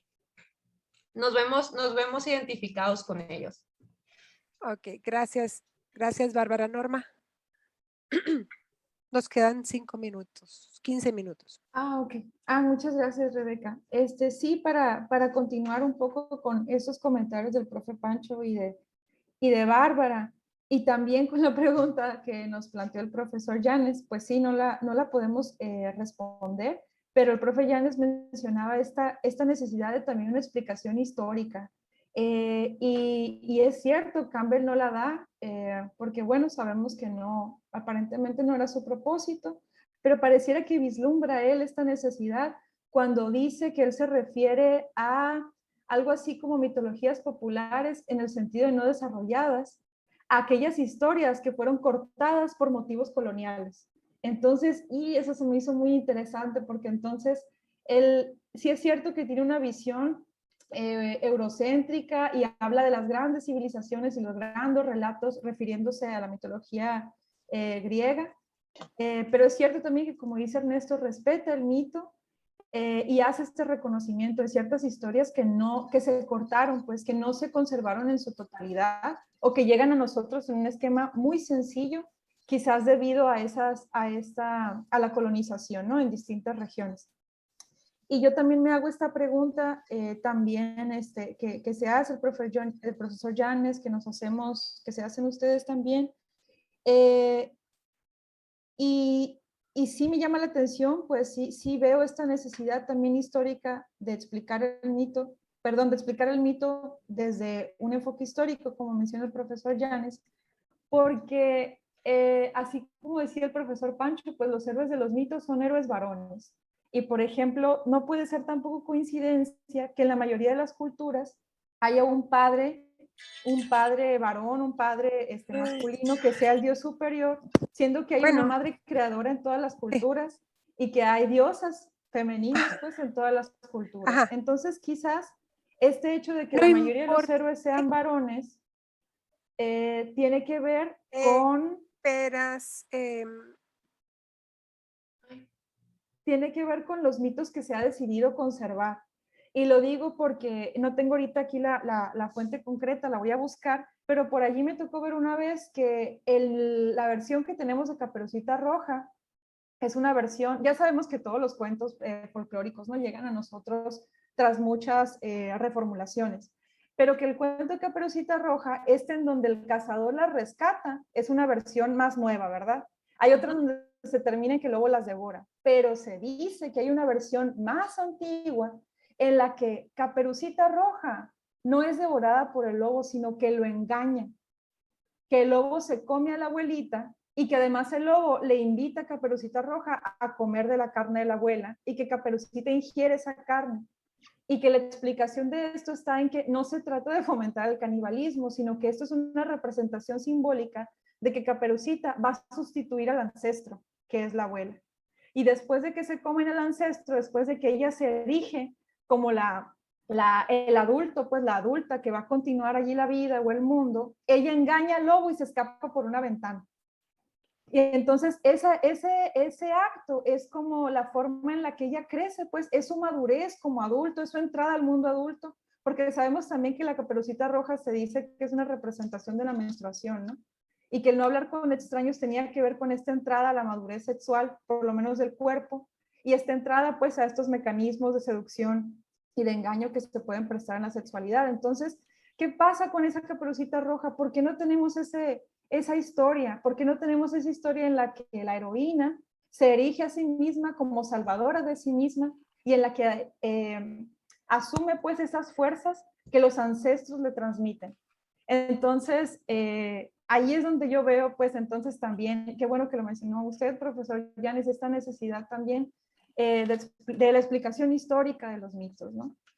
Y pareciera que ya volviendo a otra cosa, bueno, yendo a otra cosa, que es cierto que no podemos responder por qué tienen tantas coincidencias, pero pareciera que en su origen los mitos tienen la aceptación de que la realidad es un misterio o de que por lo menos no se puede conocer a cabalidad. Entonces, pareciera que para solventar esta falta, este vacío de respuestas, se crean estas historias, ¿no? Bajadas a conceptos humanos, pero polisémicas como para no traicionar el reconocimiento de que la realidad total es inefable, ¿no? O sea, claro que esto no responde, pues es un poco nada más como para abonar a seguirle pensando. Ya esto, gracias. Muchas gracias, Norma. Maye. Hola, buenas tardes.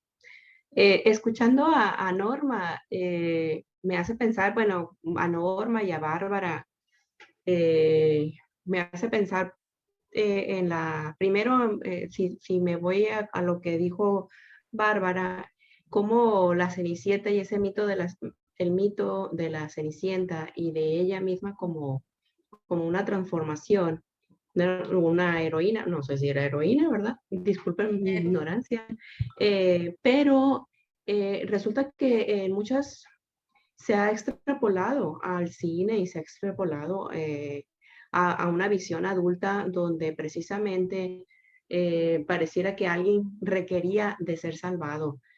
Pero después, y completando lo que Norma estaba comentando, a mí me parece muy interesante Shrek, ¿verdad? Shrek 1, precisamente porque Fiona, bueno, en ese ensayo película se plantea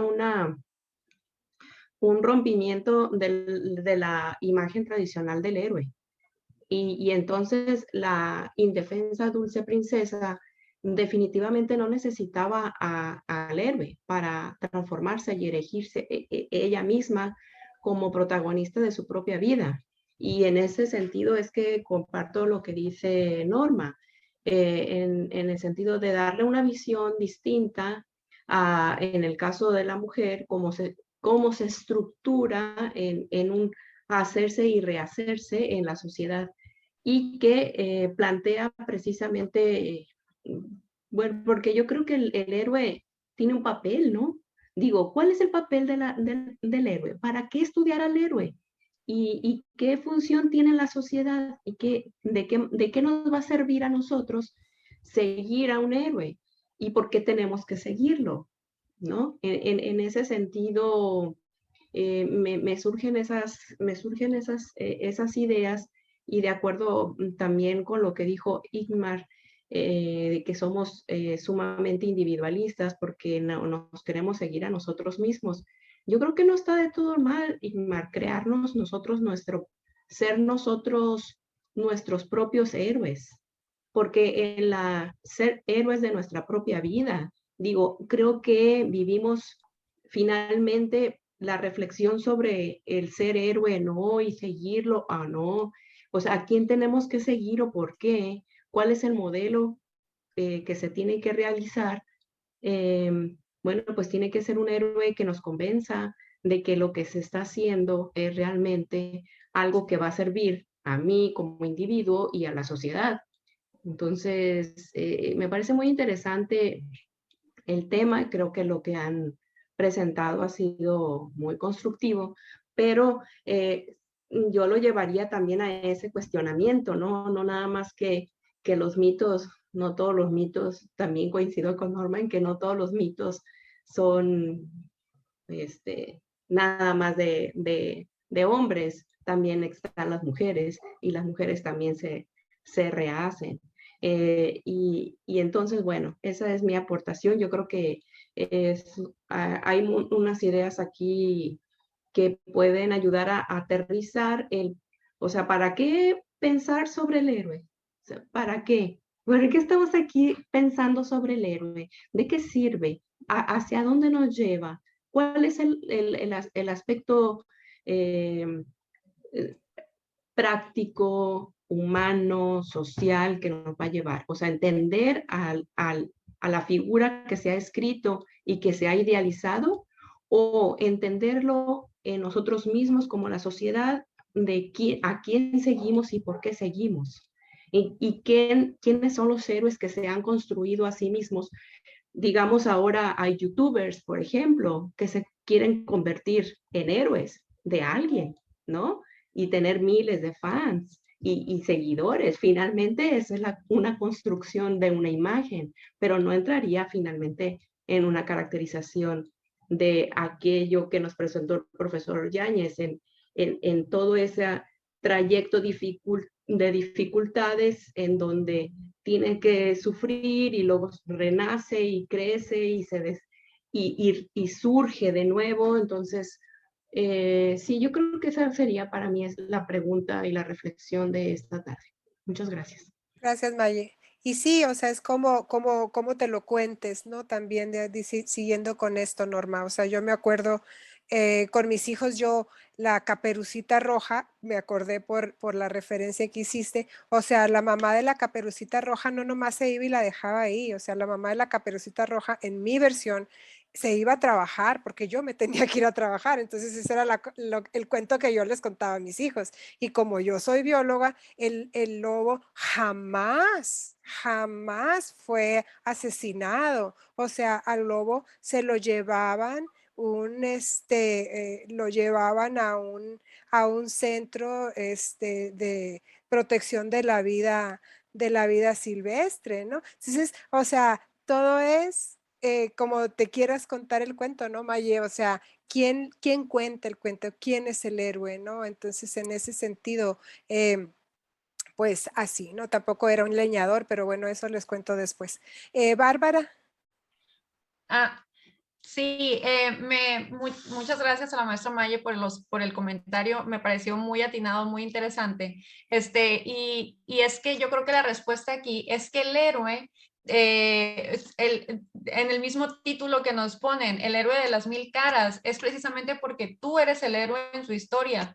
La película es Iván Camarena y sus amigos, Francisco González y sus amigos, Manuel y así, ¿no? Norma y sus amigos, ¿no? En realidad, cada uno de nosotros es el protagonista o es el héroe de nuestra propia vida, pero además tenemos 1000 caras, porque no solamente somos héroes en nuestra vida, sino que somos tal vez guías en la vida de otros, tal vez ayudantes en la vida de otros, tal vez somos el objeto de deseo en la vida de otros, y así dependiendo de todos los personajes que nosotros vivimos día a día. Entonces, por eso tienes a tu amiga a la que le das consejos, pero también tienes una amiga que te da consejos. Entonces, estos personajes, estos héroes nos están acompañando en nuestra historia y eso es lo que nos ayuda. Entonces, a mí, mi respuesta a eso, a eso que comentaba la maestra Maye es,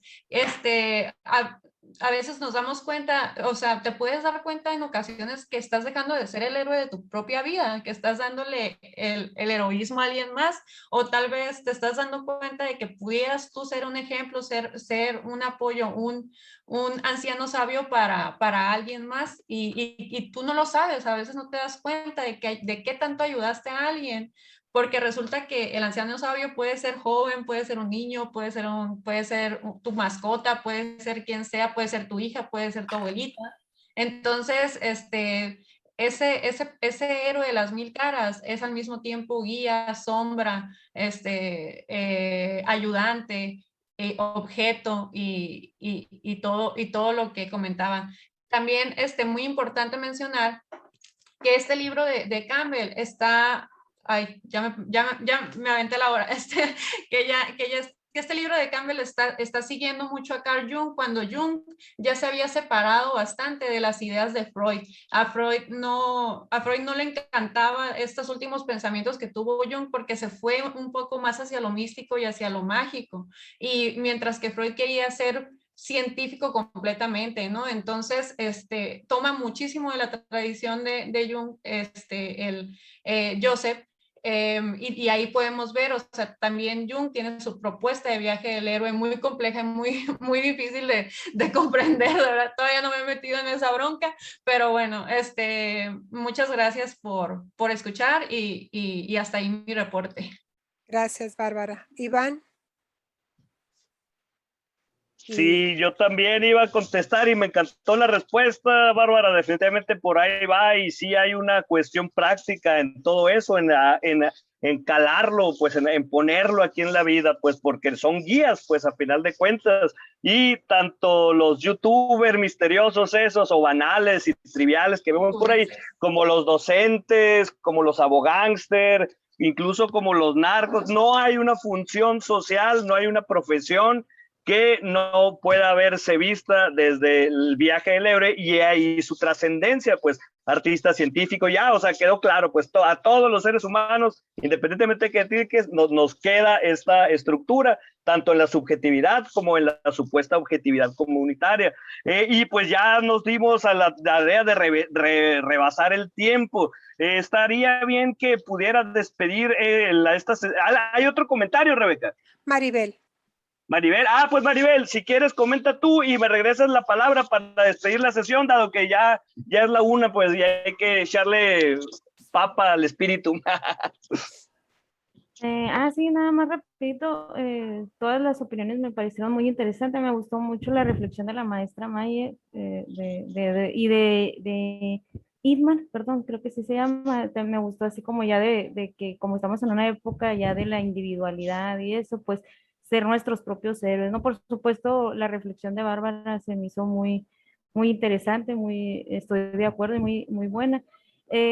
Ahora lo de la pregunta del maestro Yanes, pues la verdad sí es muy, muy complicada de contestar, muy difícil. Yo solo me atrevería a decir, de acuerdo a lo que dice el mismo autor, Campbell, que todo, que al final el héroe se da cuenta que todo siempre estuvo dentro de él, pues que todos esos obstáculos y el viaje mismo es dentro de la propia psique humana, entonces a lo mejor por eso hay esas coincidencias, pues, ¿no? Entre toda la mitología universal, porque todo tiene que ver con que son obstáculos o impedimentos y son necesidades que están dentro de la psique humana y de su complejidad estructural metafísica. Entonces, por eso se dan todas esas coincidencias de personajes, de símbolos, de misiones, etcétera, en toda la mitología universal. Pues, ¿no?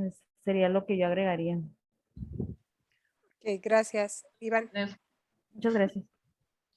Ok, muchísimas gracias Maribel, muchísimas gracias Rebeca y muchísimas gracias a todos los integrantes de la mesa redonda. Definitivamente esta fue una edición bastante gratificante, bastante simbólica, bastante mítica, y también muchas gracias a los colegas y las colegas que participaron con sus comentarios enriquecedores. Muchas gracias a los que vuelven a este espacio que siempre va a ser un espacio de puertas abiertas.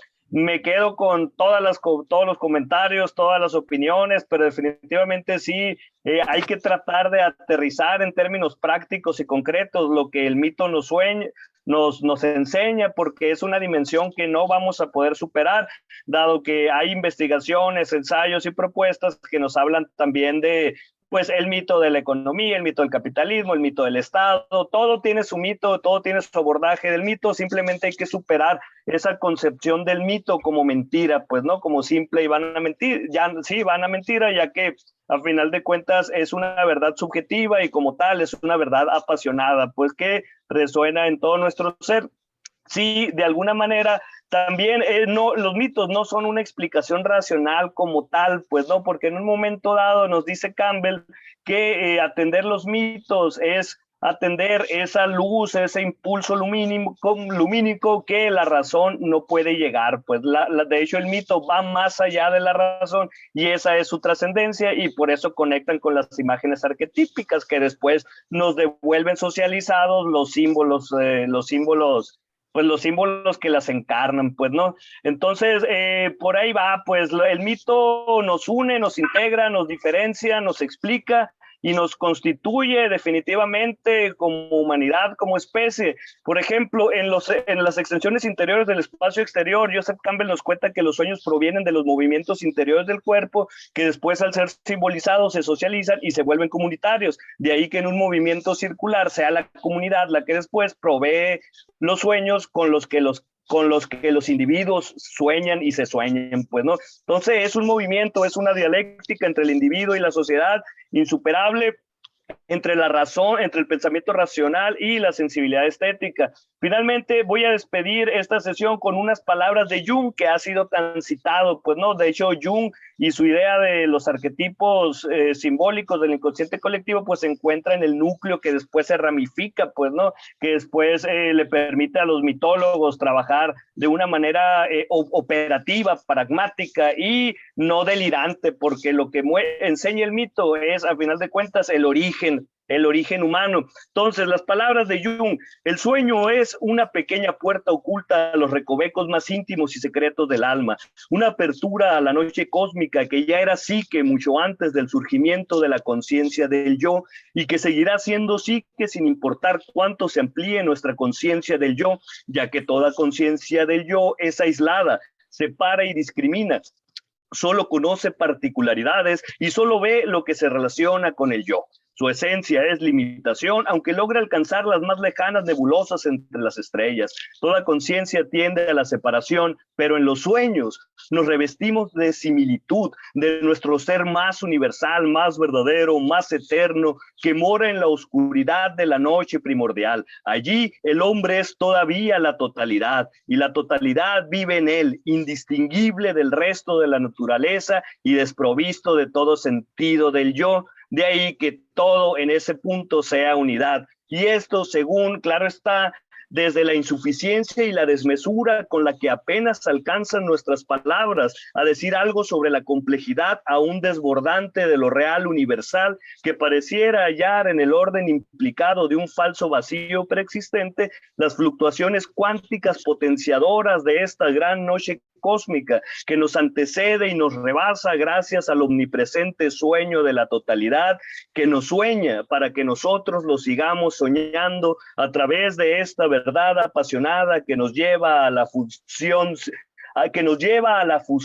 sin fin del soñador con lo soñado. Nos vemos en la siguiente edición, colegas. Estamos.